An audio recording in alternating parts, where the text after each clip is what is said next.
कृष्ण कृष्ण कृष्ण हरे हरे हरे राम राम राम हरे हरे। हरे कृष्ण प्रभु जी, दंडवत प्रणाम।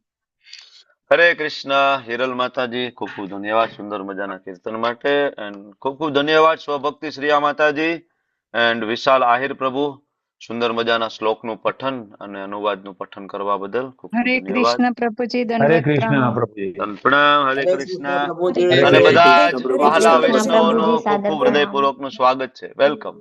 નારાયણી પ્રભુજી સુનૈના જય માતાજી, પ્રભુ. મીતા માતાજી, સુહાગ પ્રભુ, દેવ્યાની માતાજી, સોનમ માતાજી, વિક્રમ પંડ્યા પ્રભુ, મયુરી માતાજી, મહિપાલસિંહ પ્રભુ, દેન મુકેશ પ્રભુ, ચંદન માતાજી, જૈન પ્રભુ, કરુણા હરે કૃષ્ણ માતાજી, પ્રભુજી.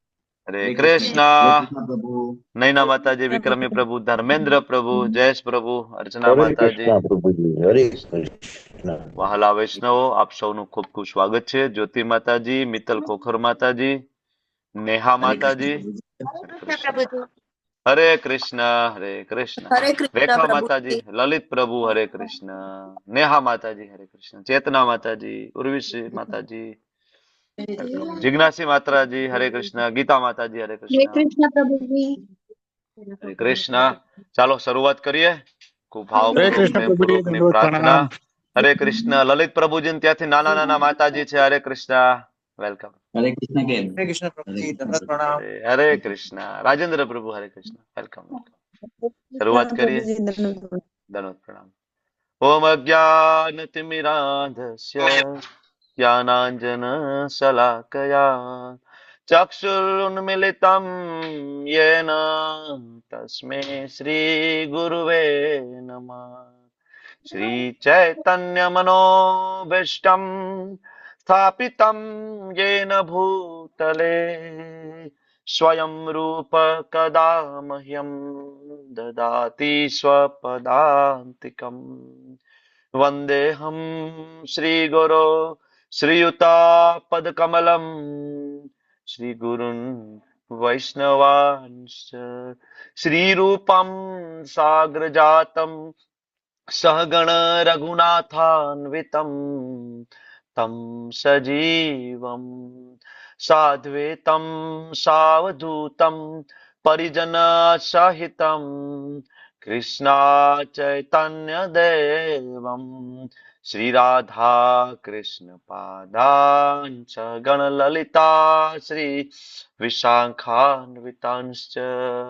हे कृष्णा करुणा सिंधो दीनबंधो जगत्पते गोपेश गोपिका कांत राधा कांत नमस्तुते. तप्त कांचन गौरांगी श्री राधे वृंदावनेश्वरी वृषभानुसुते देवी प्रणमामि हरिप्रिये.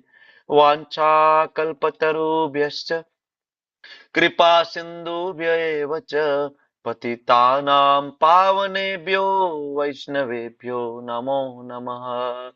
नमो विष्णुपादाय कृष्णापृष्ठाय भूतले श्रीमते भक्तिवेदान्त स्वामिनिति नामिने.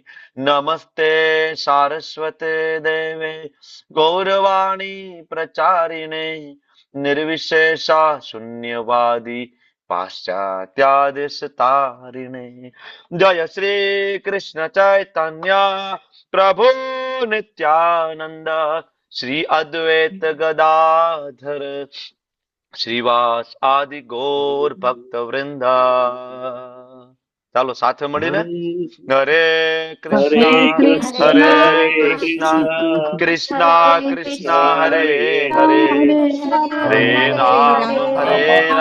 રામ રામ રામ રામ હરે હરે.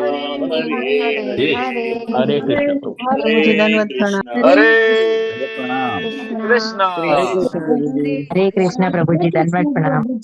રામ વેલકમ. હરે કૃષ્ણ પ્રભુજી. હરે કૃષ્ણ હરે કૃષ્ણ. ખૂબ ખૂબ સ્વાગત છે આપ સૌનું.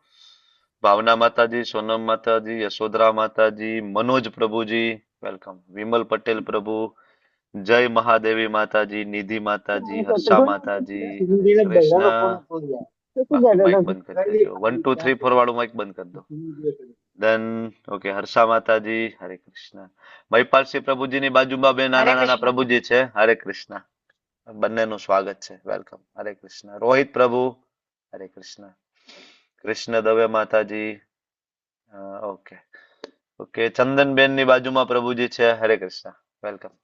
તો ચાલો, આજનો દિવસ ખૂબ મહત્વનો દિવસ છે આપણી પરંપરા બ્રહ્મ મધ્વ ગૌડીય વૈષ્ણવ પરંપરામાં. કોને ખબર છે આજે શું અલગ છે? કઈ શું મહત્વનું આજનો દિવસ છે? એનીબડી? હર્ષા હરે માતાજી, કૃષ્ણ થેન્ક પ્રભુજી. યુ. હા, યસ. અદ્વૈત આચાર્ય નો આજે એપિયરન્સ એટલે કે પ્રાગટ્ય મહામહોત્સવ છે. કોને ખબર છે અદ્વૈત આચાર્ય કોણ છે? Rays your hand. અદ્વૈત આચાર્ય, શિલા અદ્વૈત આચાર્ય પ્રભુ કોણ છે? હાથ ઊંચો કરો. કોને ખબર છે કોણ છે એ?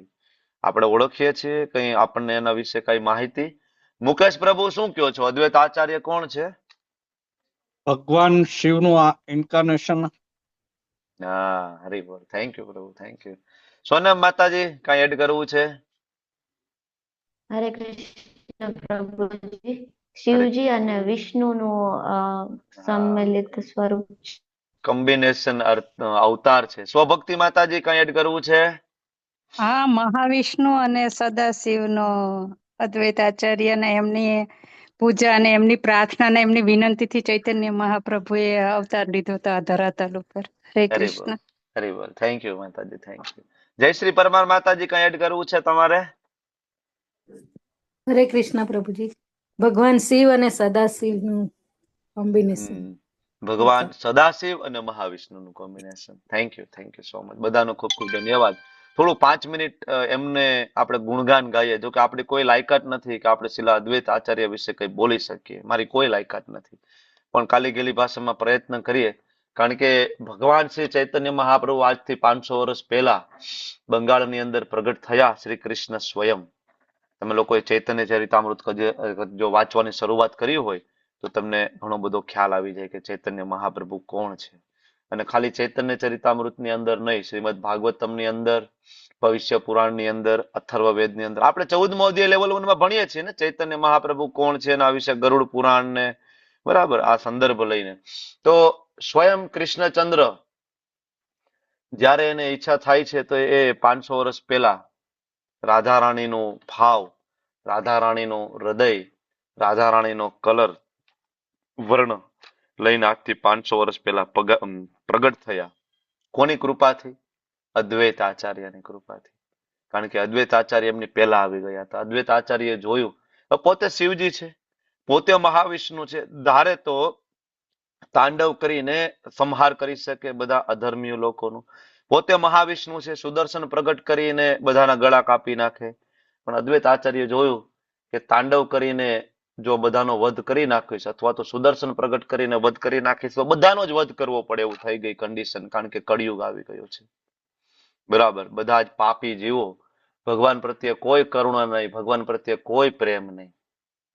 ત્યારે અદ્વૈત આચાર્ય શાલિગ્રામ ભગવાન ઉપર તુલસી પત્રનો અભિષેક કરે છે. ગંગા જળમાં તુલસી પત્ર ઓળી અને ભગવાન શાલિગ્રામ ઉપર અભિષેક કરે અને ભગવાન કૃષ્ણને ઇન્ટેન્સિવલી પ્રાર્થના કરે છે કે પ્રભુ તમારે અવતાર લેવો પડશે, તમે આવો.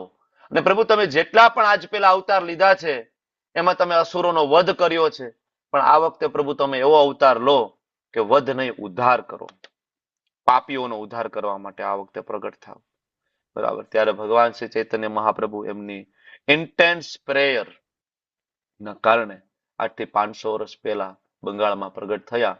અને આજે તમે ને હું આ બેસીને જે આપણે લેક્ચર સાંભળી રહ્યા છીએ, તમે પેલા સરસ મજાનું કીર્તન સાંભળ્યું, શ્લોક પઠન સાંભળ્યું. તો આજે કીર્તન અને આજે પ્રચાર યાત્રા છે, આ મુવમેન્ટ, આ મિશન, એના પ્રણેતા સ્વયં ભગવાન શ્રી કૃષ્ણ ચૈતન્ય મહાપ્રભુ આજથી 500 વર્ષ પહેલા મુવમેન્ટ ચાલુ કરી છે. આ મુવમેન્ટ કોઈ ઇસ્કોનની મુવમેન્ટ નથી, આ કોઈ શ્રી પ્રભુપાદજીની મુવમેન્ટ નથી, અમારા આચાર્યની મુવમેન્ટ નથી, બરાબર. આ મિશન સ્વયં ભગવાનનું છે. ભગવાને આપણને તો ભગવદ્ ગીતા 5000 વર્ષ પહેલા આપીને કહ્યું કે સર્વ ધર્માન પરિત્યજ્ય મામ એકમ શરણમ વ્રજ. આપણે કર્યું નહીં, આપણે ભગવાનના શરણે ના ગયા. ભગવાને ભગવદ્ ગીતામાં કીધું મન મના ભવ મદભક્તો મધ્યાજી મામ નમસ્કુરુ. મને નમસ્કાર કરો, મારા નામનું કીર્તન કરો, મારા નામનો જપ કરો, માળા કરો. સતતમ કીર્તયંતો મામ યતંતશ્ચ દ્રઢ વ્રત. મારા નામનું સતત કીર્તન કરો. ભગવાને બધું આપણને કહ્યું, પણ આપણે કર્યું નહીં. ત્યારે ભગવાન શ્રી કૃષ્ણ વિચારે છે કે આટલું અર્જુનને માધ્યમ બનાવીને ભગવદ્ ગીતા આપી, પણ લોકો ભક્તિમાં ના આવ્યા. ત્યારે ચૈતન્ય મહાપ્રભુ સ્વરૂપે ભગવાન કૃષ્ણ પ્રગટ થાય સ્વયં, અને વિચાર કરે છે કે આ વખતે હું સ્વયં ભક્ત બનીશ અને લોકોને પ્રેક્ટિકલી શીખડાવીશ કે કૃષ્ણને કેવી રીતના પ્રેમ કરવાનો છે. કળિયુગની અંદર કૃષ્ણને પ્રેમ કરવો, ભક્તિ કરવી એટલે બહુ સરળ રસ્તો છે. ખાલી બે હાથ ઊંચા કરો અને હરે કૃષ્ણ કૃષ્ણ કૃષ્ણ કૃષ્ણ હરે કૃષ્ણ હરે હરે હરે હરે હરે રામ હરે હરે રામ રામ રામ હરે હરે હરે. ઘણી વખત બહુ સરળ વસ્તુ હોય એનું આપણને વેલ્યુ ના હોય. બરાબર. પ્રેક્ટિકલ એક્ઝામ્પલ આપણે ઘણી વખત છઠ્ઠા અધ્યાયની શરૂઆતમાં લઈએ કે આપણા ગામની અંદર કોઈ યોગી આવે અને આ રીતના આમ કરીને બરાબર રુદ્રાક્ષનો બરાબર પારો કાઢી દે કે કંકુ કાઢી દે તો હજારો લોકો ભેગા થઈ જાય એને જોવા માટે. કોઈ વ્યક્તિ તમારા મનની વાત જાણી લે, ચિઠ્ઠીમાં લખી દે બરાબર કે આ પ્રોબ્લેમ છે, આ પ્રોબ્લેમ છે, લાખો લોકો માણસો ભેગા થઈ જાય. બરાબર. પણ જયારે કોઈ મહાન ભક્ત આવે ગામની અંદર અને તમને એમ કે ચાલો ગામ લોકો આપણે સાથે મળીને જપ કરીએ માળા લઈને, લોકો ભેગા ન થાય. ભાઈ હરે કૃષ્ણ કરવા શું થાય? ખાલી નામ લેવાથી શું થાય? અરે નામની અંદર ભગવાનની કૃપાથી ભગવાન જેટલી ભગવાન કરતા વધારે શક્તિ ભરેલી છે. આનું પ્રેક્ટિકલ કેવી રીતના સમજીએ? નામની અંદર ભગવાન કરતા પણ વધારે શક્તિ ભરેલી છે. તો અત્યાર સુધી ભગવાનના જેટલા પણ અવતાર થયા હોય, રામચંદ્રજી તરીકે આવ્યા, કૃષ્ણચંદ્ર આવ્યા, બરાબર, જેટલા પણ નરસિંહદેવ, વરાહદેવ, મત્સ્ય અવતાર, કુર્મ અવતાર, વોટેવર, આ બધા જ અવતારોએ મળીને જેટલા લોકોનો ઉદ્ધાર નથી કર્યો એના કરતા વધારે ભગવાનના નામે લોકોનો ઉદ્ધાર કર્યો છે. કળિયુગની અંદર પ્રેક્ટિકલી તમને જોવા મળે છે. પછી એ રશિયા હોય તો ભલે, અમેરિકા હોય તો ભલે, ઓસ્ટ્રેલિયા હોય તો ભલે, કેનેડા હોય તો ભલે, બાંગ્લાદેશ હોય તો ભલે, અરે પાકિસ્તાન હોય તો પણ ભલે. પાકિસ્તાનની અંદર પણ ઇસ્કોન પાકિસ્તાન કરીને મંદિર છે. એક નહીં 14 મંદિર છે પાકિસ્તાનમાં. એક નહીં 14 જગ્યાએ જગન્નાથજીની રથયાત્રા નીકળે છે. Can you believe this? પાકિસ્તાનની અંદર તમને મને આટલું ઇઝીલી મળે છે. એવા એવા દેશ છે આ ભારત ભૂમિ, આ પૃથ્વી ઉપર કે જ્યાં તમે ઇઝીલી તિલક કરીને પણ બહાર નીકળી શકતા નથી. એવા એવા કન્ટ્રી છે જ્યાં બેન છે ભગવાનની ભક્તિ કરવી. બરાબર. તો લોકો ભક્તિ નથી કરી શકતા. એવી જગ્યાએ પણ ઇસ્કોનના ભક્તો આ મિશનને ચલાવી રહ્યા છે. કેવી રીતના? બધા જ ભક્તો તિલક ના કરે, શિખા ના રાખે, બરાબર, અને દેશના આધીન જે સિમ્પલ કપડા હોય ત્યાંના કપડા પહેરે અને બધા છુપી રીતના એક ઘરમાં ભેગા થઈ જાય.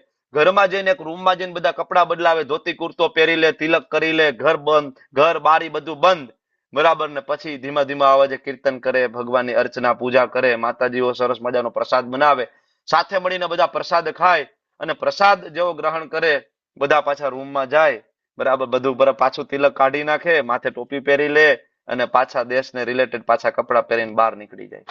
ઘણા બધા એવા દેશ છે તમે ખુલ્લી રીતના નથી કરી શકતા આ બધું. બરાબર. આપણને આટલું ઇઝીલી મળ્યું છે, આપણને એની વેલ્યુ નથી. આપણને વેલ્યુ નથી. આપણે ભારતની અંદર ભક્તિ કરી શકીએ ઇઝીલી, કોઈ ના ન પાડી શકે. હાથમાં માળા લઈને તમે ફરો, બરાબર, કોઈ ના ન પાડી શકે. એવા એવા દેશ છે જ્યાં તમે હાથમાં માળા નથી રાખી શકતા. રશિયાની અંદર જયારે ઇસ્કોન મુવમેન્ટની જયારે શરૂઆત થયા મિશનની, અને એ અમેરિકન બાળકો શ્રી પ્રભુપાદજીના શિષ્યો જયારે રશિયામાં પ્રચાર કરવા ગયા, તો રશિયન ગવર્મેન્ટે એને એવું માની લીધું કે આ બરાબર આ લોકો સ્પાય છે અમેરિકાના, આ લોકો જાસૂસ છે અમેરિકાના, આ લોકોએ અલગ પ્રકારનો પરિધાન ધારણ કર્યો છે, ધોતી કુર્તો, માથે શિખા, અને આ કંઈક અમારા દેશની જાસૂસી કરવા આવ્યા છે. બધા જ ભક્તોને રશિયન ગવર્મેન્ટે પકડી લીધા હતા, જેલમાં નાખી દીધા હતા. રશિયન ગવર્મેન્ટ એના ઉપર મુકદમો ચલાવવામાં આવ્યો હતો. બરાબર. રોજની માત્ર થોડુંક પાણી અને 2-3 બ્રેડ સિવાયનું કોઈ પણ પ્રકારનું ભોજન આપવામાં નહોતું આવતું આપણા ભક્તોને. એ ઇન્ડિયન નહોતા, એ ભારતીયો નહોતા, અમેરિકન બોડીઝ, બધા અમેરિકન ભક્તો જે કૃષ્ણ, રાધા કૃષ્ણનો પ્રચાર કરતા હતા, રશિયાની જેલમાં બંધ, અને રશિયન ગવર્મેન્ટ એના ઉપર જુલ્મ કરી રહી હતી. માળા બધાની લઈ લીધી હતી, બધા પાસેથી માળા લઈ લીધી હતી. ત્યારે આજે ધોતી પહેરી લેવું હોય, ધોતીની નીચેની પટ્ટી ફાડી નાખે, બરાબર, એક પટ્ટી કાઢે અને એમાં 108 ગાંઠ મારી દે, પટ્ટીની અંદર 108 ગાંઠ મારી દે અને એનાથી જપ કરતા હતા જેલમાં બેઠા બેઠા. જીવતા નખ કાઢેલા છે રશિયન ગવર્મેન્ટે ઇસ્કોન ભક્તોના, જીવતા નખ કાઢેલા છે. તમે શું વાત કરો છો? ઇસ્કોનની મુવમેન્ટ એમને નથી ઉભી થઈ. આજે આપણને બહુ કેતા બહુ સરળ લાગે કે ભાઈ ઇસ્કોન મુવમેન્ટ વિદેશી છે, ના છે. આની ઉપર લોહી રેડાયા છે લોકોના, રાધા કૃષ્ણની ભક્તિનો પ્રચાર કરવા માટે. અને કોની કૃપાથી આ મિશન ચાલ્યું? અદ્વૈત આચાર્યની કૃપાથી. અદ્વૈત આચાર્ય ચૈતન્ય મહાપ્રભુને ઇન્ટેન્સ પ્રેયરથી બોલાવ્યા. અદ્વૈત આચાર્યને કારણે ભગવાન મહાપ્રભુ પ્રગટ થયા. અને આજે તમે હું સરળતાથી આપણે ઘેર બેઠા બેઠા ભગવદ્ ગીતાને સમજી શકીએ છીએ અને આપણે જીવનમાં પરિવર્તન લાવી શકીએ છીએ અને આ જ જીવનમાં આપણે ભગવાન પાસે જઈ શકીએ છીએ. આ જ જીવનમાં ડોન્ટ વેસ્ટ યોર ટાઈમ. અદ્વૈત આચાર્ય એના માટે જ, બરાબર, ભગવાનના કરુણાના અવતાર છે. કમ્પેન્શન શિવજી, આશુતોષ છે ને મહાદેવ. થોડીક પ્રાર્થનાથી પ્રસન્ન થઈ જાય તો એ દેવોના દેવ મહાદેવ. કોઈ પણ પ્રકારની લાયકાત ના જોવે, એ તો ભસ્માસુર માટે પણ પ્રસન્ન થઈ જાય, કુંભકર્ણ માટે પણ પ્રસન્ન થઈ જાય, અરે રાવણ માટે પણ પ્રસન્ન થઈ જાય, એ મહાદેવ છે. તો આપણે બધા કઈ ભસ્માસુર ને રાવણ થી કઈ ઓછા નથી.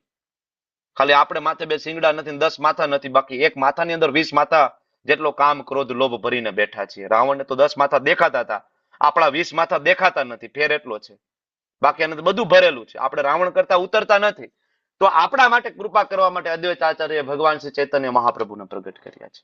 અને હવે આ નહીં સમજીએ આજના દિવસે તો આપણા જેવો દુર્ભાગ્ય જીવ કળિયુગની અંદર કોઈ નહીં હોય. નોબડી, કોઈ નથી, બરાબર. તો આજના દિવસે શ્રી અદ્વૈત આચાર્યના શ્રી ચરણોમાં ખૂબ હૃદયપૂર્વક પ્રાર્થના કરીએ, બરાબર. અને હરે કૃષ્ણ મહામંત્ર આપણે બોલીએ એક વખત, 2 હાથ ઊંચા કરીને, ઇન્ટેન્સિવલીથી, હૃદયથી, અને ભગવાનને કહીએ કે ભગવાન હું તમારો છું ને તમે મારા છો, જેવો છું એવો. કળિયુગનો જીવ છું, પાપી છું, મંત્ર નથી આવડતા, ધ્યાન નથી આવડતું, કાંઈ નથી આવડતું, ખાલી હરે કૃષ્ણ મહામંત્ર આવડે છે. મને લઈ લેજો તમે, આ વખતે બોલાવી લેજો. ચાલો, હરે કૃષ્ણ હરે કૃષ્ણ કૃષ્ણ કૃષ્ણ હરે હરે, હરે રામ રામ રામ હરે હરે. હરે રામ હરે કૃષ્ણ. આપ સૌનો ખૂબ ખૂબ ધન્યવાદ. અને હું તમારા બધાનું ફરીથી સ્વાગત કરું છું ઇસ્કોન મેંગલુરુ શ્રી શ્રી રાધા ગોવિંદ મંદિર. સ્વભક્તિ માતાજીએ શ્લોક પણ મૂક્યો છે ભગવાન શ્રી ચૈતન્ય મહાપ્રભુનો પ્રગટ થવા માટે. સ્વભક્તિ માતાજીએ ફરીથી શ્લોક મૂક્યો છે કે ભગવાનના નામની અંદર બધી જ શક્તિ ભગવાને ભરી દીધી છે અને આ નામ લેવા માટે કોઈ પણ પ્રકારની લાયકાતની જરૂર નથી. Anybody can do this, anybody. બ્રાહ્મણ, ક્ષત્રિય, વૈશ્ય, શૂદ્ર, કોઈ પણ જાતિ, કોઈ પણ જ્ઞાતિ, કોઈ પણ ધર્મના લોકો, કોઈ પણ ઉંમરના લોકો, સ્ત્રી હોય, પુરુષ હોય, બાળક હોય, વૃદ્ધ હોય, સિમ્પલ હરે કૃષ્ણ મહામંત્ર જપ કરીને પોતાનું શુદ્ધિકરણ કરી અને આ જ જીવનમાં ભગવત ધામ જઈ શકે છે. થેન્ક યુ માતાજી. તો ગઈકાલે અને છેલ્લા 2 દિવસથી આપણે બીજા અધ્યાયની ચર્ચા કરી રહ્યા છીએ. આપણો રિવિઝનનો ટાઈમ, બરાબર, આજે પૂરો થયો અને હું ડાયરેક્ટ શ્લોક તરફ આગળ વધું છું. ખાલી તમને થોડું સ્લાઇડ બતાવી દઉં કે કેવી રીતના અધ્યાયની શરૂઆત ને બધું આપણે કર્યું હતું. અધ્યાયની શરૂઆત એવી રીતના થઈ કે અર્જુનના જે 5 પ્રશ્નો એના 5 જવાબથી આ અધ્યાય શરૂ થયો છે, બરાબર.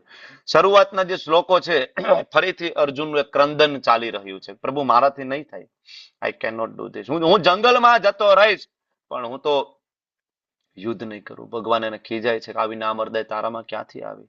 અર્જુન કહે છે પ્રભુ મારા ગુરુ છે, મારા દાબા છે, કેવી રીતના વધ કરી શકું, બરાબર. આના કરતા તો અર્જુન શું કે છે, ભીખ માગીને હું જીવી લઈશ, મતલબ હું જંગલમાં જતો રહીશ, હું ભીખ માગી લઈશ પણ હું નહીં મારું, મારાથી વધ નહીં થાય. રડી રહ્યા છે અર્જુન. અને અર્જુન કહે છે પ્રભુ નથી સમજાતું, મેં બધો મારા વેદો ઉપનિષદોનું જ્ઞાનનો સાર તમારી સામે મૂક્યો, નથી સમજાતું. ત્યારે અર્જુન ભગવાનના શરણે જઈને ભગવાનને કહે છે ભગવાન તમે મારા ગુરુ પદ ઉપર બિરાજમાન થાવ, હું તમારો શિષ્ય અને હું તો કૃપણ છું, મને તમે સમજાવો મારે શું કરવું જોઈએ.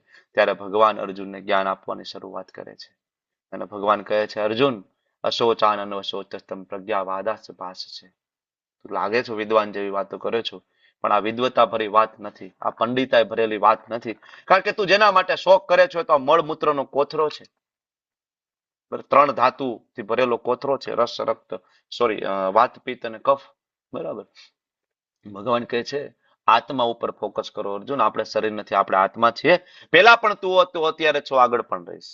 એવી રીતના બાળપણમાંથી યુવાન, યુવાનમાંથી વૃદ્ધાવસ્થામાં આવ્યા છીએ ને, તો આ રીતના પ્રોસેસ ચાલુ છે. સુખ દુઃખ સહન કરવું પડશે અર્જુન. હું માનું છું કે તને તારા દાદા અને તારા ગુરુ જવાનું દુઃખ થાય, સ્વાભાવિક છે. આપણે હાર્ડ હાર્ટેડ ના થઈ જઈએ. ઇવન તમને એ ખબર પડી જાય કે આપણે શરીર નથી આત્મા છીએ અને સામેવાળી પણ શરીર નથી આત્મા છીએ, છતાં એ આપણું સ્વજન જયારે શરીર છોડે તો દુઃખ થાય, રડવું આવે, હાર્ડ હાર્ટેડ ના થઈ જાય. પણ ભગવાન કે સહન કરવું પડશે, સહન કરવું પડશે, સુખ દુઃખ સહન કરવું પડશે. મને ભગવાન કે જે સહન કરશે ને, બરાબર, જો સહેગા वो रहेगा. જે સહન કરશે ને એ જ રહેશે. સહન નહીં કરી શકે ને એ નૈર્ય મતલબ નીચલી યોનિમાં જતા રહેશે પાછા. સહન કરશે એ પરમેનન્ટ ભગવાનના ધામની અંદર રહી શકશે. તો સહન કરવું એ પહેલી ટીચિંગ છે. પહેલી ટીચિંગ ભગવાનના શરણાગત થવું, દીક્ષા લેવી, બરાબર. હું કૃપણ છું એ સ્વીકારવું. બીજું સહન કરવું, બરાબર. ભગવાન કે આ શરીર નાશવંત છે, આત્મા પરમેનન્ટ છે. અને ભગવાને પછી કેટલાય બધા શ્લોકની અંદર આત્મા વિશેના ગુણોની ચર્ચા કરી, બરાબર. આત્માનો કોઈ જન્મ નથી, કોઈ મૃત્યુ નથી, આત્મા તો અવિનાશી છે, આત્મા સનાતન છે, આત્માનો કોઈ જન્મ નથી. જેવી રીતના આપણે વસ્ત્ર બદલાવીએ છીએ એમ આત્મા છે, શરીર બદલાવી રહ્યું છે. આત્માને કોઈ દિવસ કોઈ શસ્ત્રો નહીં બાળી શકે, કારણ કે આત્મા અખંડ છે, સર્વત્ર વિદ્યમાન, અવિકારી, બરાબર.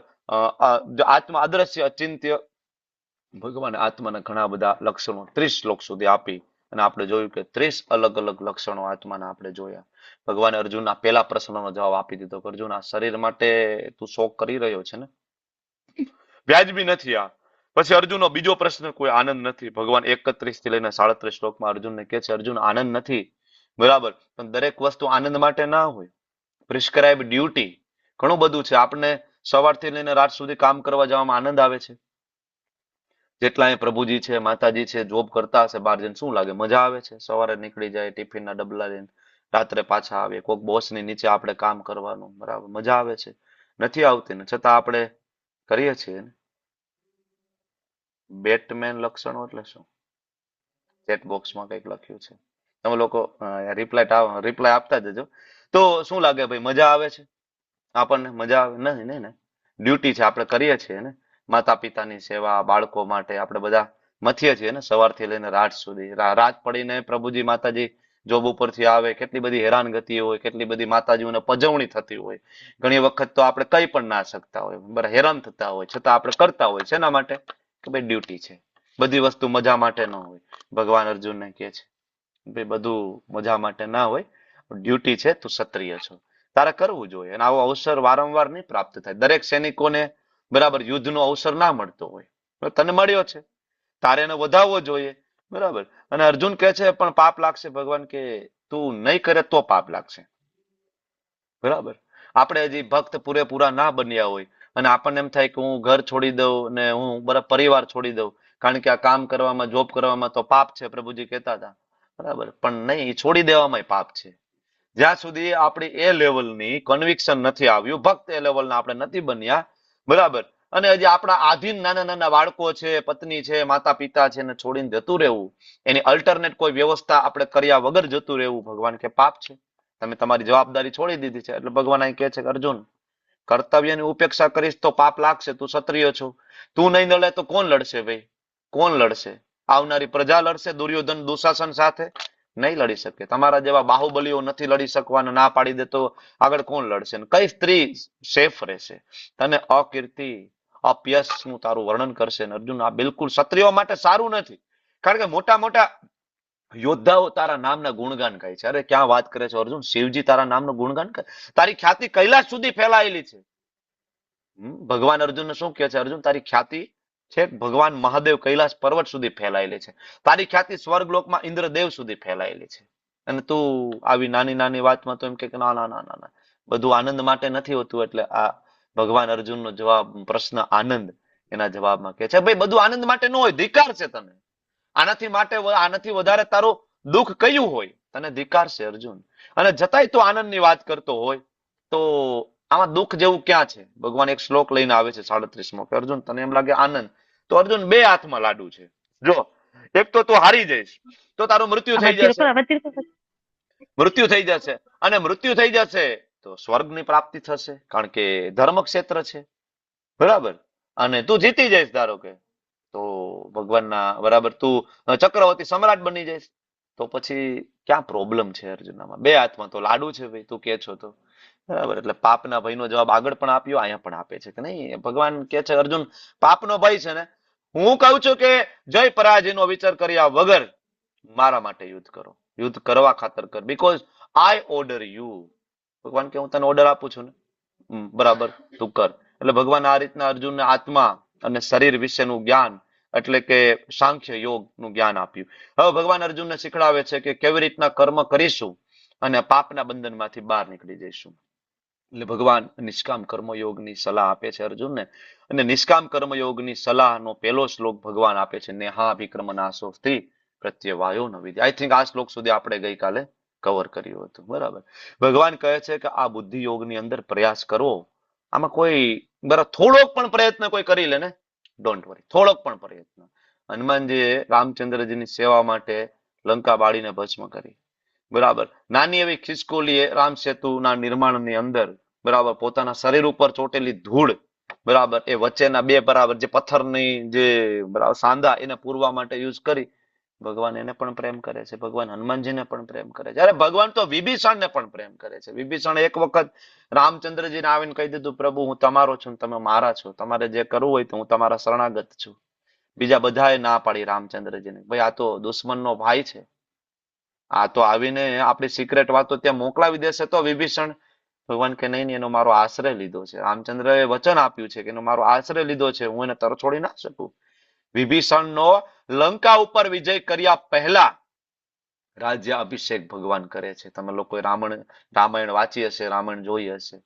ભગવાનની સેવા અર્થે એક વખત પણ જો દંડવત પ્રણામ કરીને ભગવાનને કહે કે ભગવાન હું તમારું છું, તમે મારા છો, ભગવાન કે હું મહાન ભયમાંથી રક્ષણ કરું છું.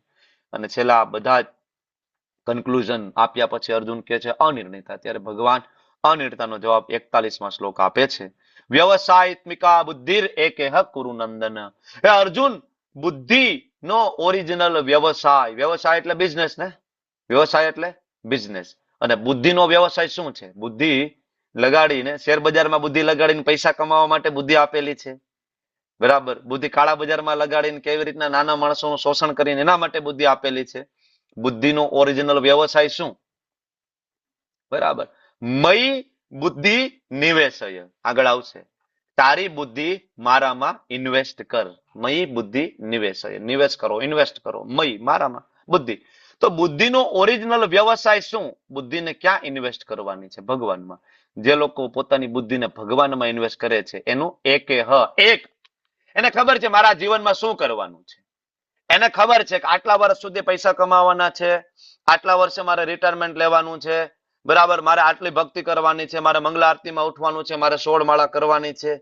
એ વખતે બિલકુલ વિચલિત નથી, એક ગોલ ફિક્સ છે, બરાબર. આપણે આ રીતના કરવાનું છે, આ રીતના સેવા કરવાની, આ ભક્તિ કરવાની છે, કોહોસ્ટની સેવા, એડમિનની સેવા, ટીચરની સેવા, એક કુરુનંદન. પણ જેની સેવા બુદ્ધયો અવ્યવસાયી નામ, એટલે કે જે અવ્યવસાય, જે ખરેખર ભગવાનની સેવામાં લગાડવી બુદ્ધિ તો વ્યવસાય કહેવાય ને, ભગવાનની સેવામાં બુદ્ધિને ના લગાડવી તો અવ્યવસાય કહેવાય. એવી જગ્યાએ જયારે તમે બુદ્ધિને લગાડો છો તમારી પોતાની ઇન્દ્રિયોની તૃપ્તિ કરવા માટે, તો એ બુદ્ધિ બહુ શાખાઈ અનંતાશ્ચ. મતલબ તમે કોઈ દિવસ એક નિર્ણય ઉપર નહીં આવી શકો. આજે તમને એમ થાય કે મારી પાસે પૈસા નથી, બરાબર, અને મારે અલ્ટો લેવી છે, તો આજે અલ્ટો લેવાની ઈચ્છા થશે ને અલ્ટો લઈ લેશો. પછી તમને એમ થાય કે ના ના ના બ્રિઝા લેવી છે, બ્રિઝા લીધા પછી તમને એમ થાય ક્રેટા લેવી છે, ક્રેટા લીધા પછી BMW લેવી છે. બહુ શાખાઈ અનંતાશ્ચ, અનંત ઈચ્છાઓ છે. અને આ જ બધી ઈચ્છાઓ આપણને ફરીથી 84 લાખ યોનિમાં ઘસડી જવાની છે, બરાબર. એટલે ભગવાન અહીંયા કહે છે કે એક મારો ભક્ત એનો નિર્ણય કન્ફર્મ છે કે આજ કરવાનું છે, મારે આજ જીવનમાં ભગવત ધામ જતું રહેવું છે. તો આવી જે બહુ શાખી અનંતાસ્ત બુદ્ધિ, આ લઈ લઉં, આ લઈ લઉં, આ લઈ લઉં, આ કર્મ કરી લઉં, આ મને મળશે, આ માનતા માની લઉં, આ મને મળશે, આ યજ્ઞ કરી લઉં, આ મને મળશે. મોટા ભાગના લોકો આની પાછળ ડૂબેલા છે, બરાબર. હે ચામુંડા માતાજી, હે કુળદેવી, ઘરના મકાન થઈ જાય તો હું નવચંડી યજ્ઞ કરીશ. જોવા મળે છે ને, લોકો કરે છે ને. આ બધું વર્ણન છે એકચ્યુઅલી વેદોમાં આપ્યું છે. એટલે ભગવાન કહે છે 42-43 શું કે અલ્પ જ્ઞાની મનુષ્યો વેદોની આવી અલંકારિક ભાષામાં આસક્તિ ધરાવે. જો વેદની અંદર 3 સેક્શન છે, જ્ઞાનકાંડ, ઉપાસના કાંડ અને કર્મકાંડ. જ્ઞાનકાંડ, ઉપાસના કાંડ અને કર્મકાંડ. એની અંદર કર્મકાંડ વાળો જે વિભાગ છે એ આખો અલંકારિક ભાષાઓથી ભરેલો છે. તમે વાંચો તો એની અંદર આપણે એમ થાય કે નહીં આ તો બરાબર છે, સ્વર્ગ પ્રાપ્તિ, ઉપરના લોક, અપ્સરા, બરાબર, એન્જોયમેન્ટ, ખૂબ આનંદની ચર્ચાઓ છે એની અંદર. આ દાન કરીશું તો આ મળશે, આ દાન કરીશું તો આ મળશે, બરાબર. તો ભગવાન કે જે અલ્પ બુદ્ધિના લોકો છે આ રીતના આની અંદર ડૂબી જવાના કારણે બહુ શાખા એ અનંતાસ્ત થઈ જાય છે. આ કરવાથી આ મળશે, આ મળશે, આ મળશે, આ મળશે, આ મળશે, આ મળશે, મળશે. તો સ્વર્ગ પ્રાપ્તિ, ઉત્તમ જન્મ, સત્તા, વિવિધ સકામ કર્મ, આવી બધી ભલામણો વેદો કરે છે. વિષય ભોગ તથા વૈભવી જીવનના ઈચ્છુક હોવાથી એને એવું લાગે કે આનાથી વધારે કાંઈ સારું નથી. તો આપણને પ્રશ્ન થાય કે તો વેદોમાં આવું આપ્યું શું કામ? પ્રશ્ન થવો જોઈએ ને કે વેદોની અંદર આવું શું કામ આપ્યું છે કે જે આપણને લઈને ડૂબે છે, બરાબર ને? તો વેદો છે એ માં છે આપણી, અને વેદો માટે એના બધા જ બાળકો સમાન છે.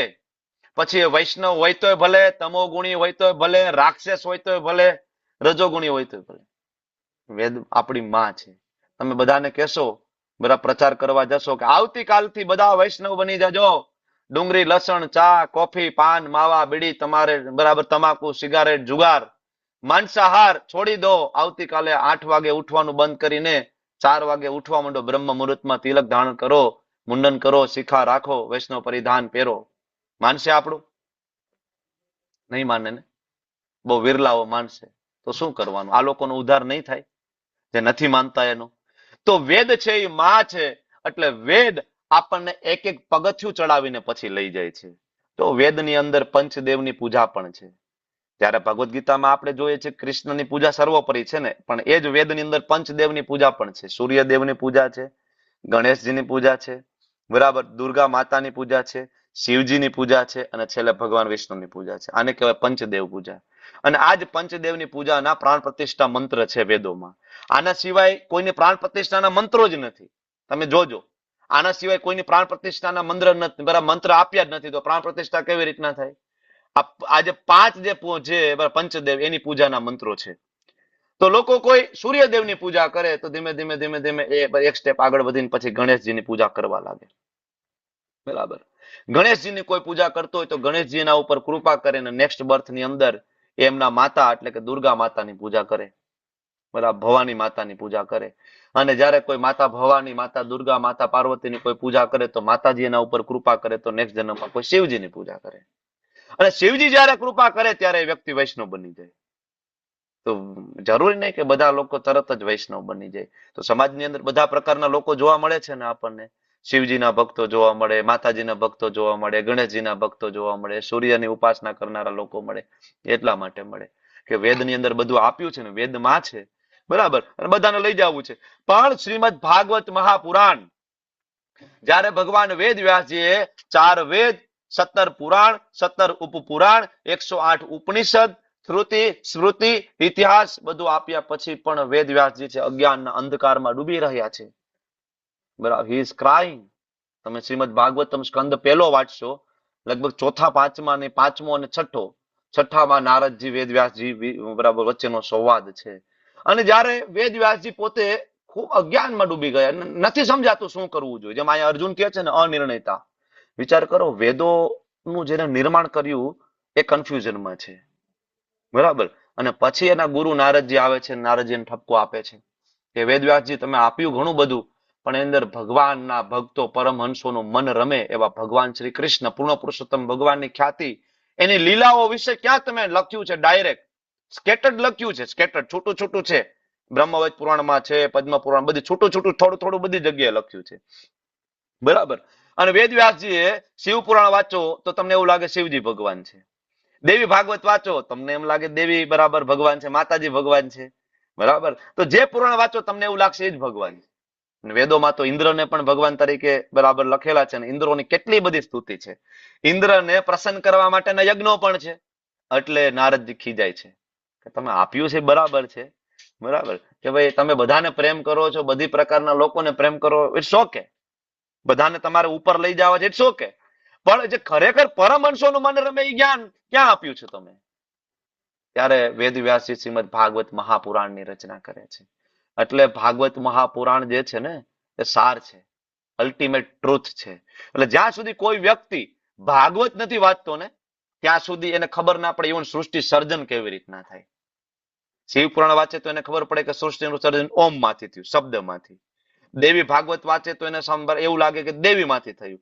પણ જે લોકો ભાગવત વાંચે એને ખબર પડે કે સૃષ્ટિ સર્જન છે કૃષ્ણ ગોલોક વૃંદાવન થી ચાલુ થઈ અને બલરામજી શંકરષણ એમ કરતા કરતા નારાયણ, મહાવિષ્ણુ, ગર્ભોદક્ષાય વિષ્ણુ, શિરોદક્ષાય વિષ્ણુ, બરાબર આ રીતના આખો ક્રમ ચાલે છે. શિવજી ક્યાં સેવા આપી રહ્યા છે, દેવીઓ બધી ક્યાં સેવા આપી રહી છે, એકદમ ક્લિયર કટ કન્સેપ્ટ થઈ જાય. એટલે આલંકારિક ભાષા છે વેદોની. ભગવાન સ્વયં કે છે કે આની અંદર જો ગયા તો પછી તમે ડૂબી જશો. શેમાં? ભોગેશ્વર્ય પ્રસક્તા નામ તયા પહત ચેતસામ. ભોગ અને ઐશ્વર્યની અંદર ડૂબી જશો તો પછી વ્યવસાયિત્મિકા બુદ્ધિ સમાધો ના વિધીયતે. બુદ્ધિનો વ્યવસાયને તમે ભોગ અને ઐશ્વર્ય બનાવી દેશો ને, સમાધો ન વિધીયતે. સમાધિ એટલે શું? સમાધિનો મતલબ એવો નહીં કે હિમાલયમાં જઈને એક પગે ઉભા રહીને નો, ધીસ ઇઝ નોટ સમાધિ. સમાધિનો મતલબ સતત ભગવાનના નામનું ચિંતન કરવું. સમાધિ એટલે યોગી નામ અપી સર્વેશામ મદ્ગતેન અંતરાત્મના શ્રદ્ધાવાન ભજતે યો મામ સમયુક્ત તમોમત. સમાધિ. સમાધિ એટલે મનમના ભવ મદ ભક્તો મધ્યાજી મામ નમસ્કુરુ. કોન્સ્ટન્ટ ભગવાનનું ચિંતન. સમાધિ એટલે નરસિંહ મહેતા જયારે એક તારો કાઢીને કેદાર રાગ વગાડે છે. સમાધિ. કઈ ખબર નથી, ઘરે પિતાજીનું શ્રાદ્ધ છે, પત્નીએ મોકલ્યા છે ઘી લેવા માટે અને બાપુ બેસી ગયા છે દુકાનની સામે સવારથી લઈને સાંજ સુધી, અને ઘરે બરાબર ને પિતૃ કાર્ય ચાલુ, શ્રાદ્ધની વિધિ ચાલુ. સાક્ષાત દ્વારકાધીશને એમ થાય છે કે ભાઈ આ તો બેસી ગયા છે, હવે આ હટશે નહીં, સમાધિ લાગી ગઈ છે, ચાલો રૂક્ષ્મણીજી આપણે જવું પડશે. સાક્ષાત વ્રજેન્દ્ર નંદન, સાક્ષાત દ્વારકાધીશ, માતા રૂક્ષ્મણી બલદેવજી સાથે રૂક્ષ્મણી માતા રસોઈ બનાવે અને દાવજી પીરસે બધાને, અને કૃષ્ણ બધાના આગ્રહ કરે. વિચાર તો કરો કે ભગવાન શું કરી શકે એના ભક્તો માટે. ભોગ ઐશ્વર્ય પ્રસક્તા નામ. એક વખત ભોગ અને ઐશ્વર્યમાં આપણે ડૂબી ગયા, સમાધોના વિધિ હતી. જેટલી જરૂર છે એટલું બરાબર છે, શરીરની જરૂરિયાત માટે બરાબર છે. પતિ પત્ની બાળકો ગૃહસ્થ આપણે છીએ, ગૃહસ્થ ધર્મ આપણે નિભાવો છે, ઇટ્સ ઓકે, એટલું બરાબર છે. પણ પછી કેટલું? આની કોઈ લિમિટેશન નથી. આની કોઈ લિમિટેશન નથી. એલોન મસ્કે સંતુષ્ટ નથી. એલોન મસ્ક આખા દેશ ખરીદી શકે ને એટલે એની પાસે સંપત્તિ છે. આજે આખો દેશના દેશ ખરીદી શકે, ગામના ગામ ખરીદી શકે. આપણે 60 વારનું 100 વારનું મકાન લેવું હોય ને, આપણે આખી જિંદગી જતી રહીએ તો આપણે સિટીમાં 100 વારનું મકાન લઈ શકીએ, બરાબર આપણે ફ્લેટ લઈ શકીએ 4 BHK 5 BHK નો. મુંબઈમાં લેવો હોય તો જિંદગી જતી રહે. વિચાર ના કરી શકો મુંબઈમાં તમે પેન્ટ હાઉસ લેવાનો, બરાબર ને? અને આ પૃથ્વી ઉપર એવા લોકો પડેલા છે કે આખા શહેર ખરીદી શકે. એ લોકો હેપી છે, સુખી છે. ભોગેશ્વર્ય પ્રસક્તાના, ભોગ ને ઐશ્વર્યમાં ડૂબશો નો સમાધો ન વિધીયતે. ભગવાનની સેવામાં કોઈ દિવસ તમારું મન દ્રઢ નહીં થાય. ને જ્યાં સુધી ભગવાનની સેવામાં મન દ્રઢ નહીં થાય ને, નો. આ શ્લોક એના માટે પણ છે, આજની યંગ જનરેશન માટે પણ છે, જેનઝી, બરાબર. શું આ શ્લોક કહેવા માંગે છે? કે જો તમે ભોગ અને ઐશ્વર્ય નહીં છોડો, સમાધો, બુકની અંદર તમારી સમાધિ નહીં લાગે, ભણવામાં, પબજી, બરાબર ને, બીજી ઘણી બધી ગેમ હશે મને ખબર નથી, પણ પબજી આ એક વચ્ચે ફેમસ થઈ ગઈ એટલે ખ્યાલ છે, આના ઉપર બેન આવ્યો ને પાછી ચાલુ થઈને હવે તો સરકારે પાછું ભારતનું વર્ઝન ચાલુ કર્યું. વિચાર તો કરો સરકાર શું કરવા બેઠી છે. હે, પેલા ઓલી પબજી કઈક લગભગ ચાઇનાનું વર્ઝન હતું, તો છોકરાઓ બરાબર એની અંદર કેટલા છોકરા તો ગાંડા થઈ ગયા, કેટલા સાયકો થઈ ગયા, બરાબર, કેટલાય પોતાના માતા પિતાને મારી નાખ્યા છે, બરાબર, સાચી બંદૂકો લઈ લઈને, બરાબર. તો એ ઓછું હતું તેને બેન કર્યું અને પછી બધાએ કીધું તો ભારત વર્ઝન ચાલુ કર્યું. Very good. આ ગવર્મેન્ટ છે આપણી.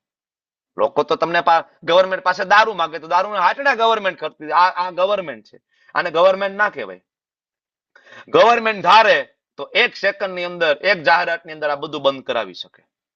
ગવર્મેન્ટ ધારે તો એક નિર્ણયથી આખા ભારતની અંદર ગૌ હત્યા બંધ થઈ જાય. કેવી રીતના આપણે કહીએ કે આ સનાતન ધર્મી ગવર્મેન્ટ છે? ઇટ્સ ઓકે, પેલા કરતા જે કઈ છે થોડું સારું છે, એટલે ના મામા કરતા કાણો મામો સારું, પણ આ કોઈ સનાતન ધર્મની ગવર્મેન્ટ ના કહેવાય. જો ગવર્મેન્ટના એક ઓર્ડર થી આખો મહિનો સુધી ભારત બંધ થઈ જતું હોય તો શું ગૌ હત્યા બંધ ના થઈ જાય? ના થઈ જાય. દારૂ બંધ ના થઈ જાય, માંસાહાર બંધ ના થઈ જાય. ગવર્મેન્ટને કરવું હોય તો એના માટે શું નથી. એટલે હતા એ સમયના રાજાઓ. ધ્રુવ મહારાજ હતા, બરાબર, એમના પુત્ર, બરાબર, કેટલા બધા રાજાઓ થઈ ગયા. ઉત્તમ, આ બધા રાજાઓ હતા. યુધિષ્ઠિર મહારાજ, પ્રભુ રામચંદ્રજીનું રાજ્ય હતું, પરીક્ષિત મહારાજનું રાજ્ય હતું. તો આપણે ભોગ અને ઐશ્વર્યમાં આજની જનરેશન ડૂબી ગઈ છે. ગેમ, સેન્સ, એન્જોયમેન્ટ, બરાબર, વ્યભિચાર. તો આજે લોકો સમાધોના વિધેય છે, પુસ્તકની અંદર કોન્સન્ટ્રેટ નથી કરી શકતા. એટલા માટે પણ કોન્સન્ટ્રેટ કરવા માટે તો વેદોની અંદર આવું આપ્યું છે. એટલે ભગવાન 45મા શ્લોકમાં શું કહે છે? ત્રૈગુણ્યા વિશે આવેદાન ને ત્રૈગુણ્યો ભવ અર્જુન.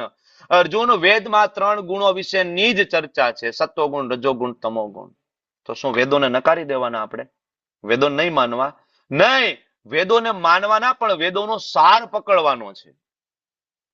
કોઈ પણ ગ્રંથ હોય એની અંદર ઘણું બધું આપ્યું હોય. તમે એક મૂવી જોવા જાઓ તો એની અંદર થ્રિલિંગ પણ હોય, એની અંદર કોમેડી પણ હોય, એની અંદર બરાબર થોડું ઘણું બરાબર મારધાડ પણ હોય, વોટેવર. પણ એ મૂવી એક તમને સાર આપતો હોય, એક સારો સાર આપતો હોય. હકીકતે એ પકડવાનો હોય, બરાબર ને? મૂવીમાં ઘણું બધું આવતું હોય ને, 3 કલાક 2.5 કલાકનું મૂવી હોય, એની અંદર ઘણું બધું હોય, પણ એ નહીં, એનું કન્ક્લુઝન શું છે? એટલે ભગવાન કહે છે, અર્જુન, વેદોમાં ભૌતિક પ્રકૃતિના 3 ગુણોનું, જો આ જે શ્લોક રહ્યો ને 45મો, આ બેઝ છે તમારા 14મો અધ્યાય, 17મો અધ્યાય, 18મો અધ્યાય અને તમારા બધા પ્રશ્નોના જવાબનો આ બેઝ છે. 2.45 બહુ મહત્વનો શ્લોક છે.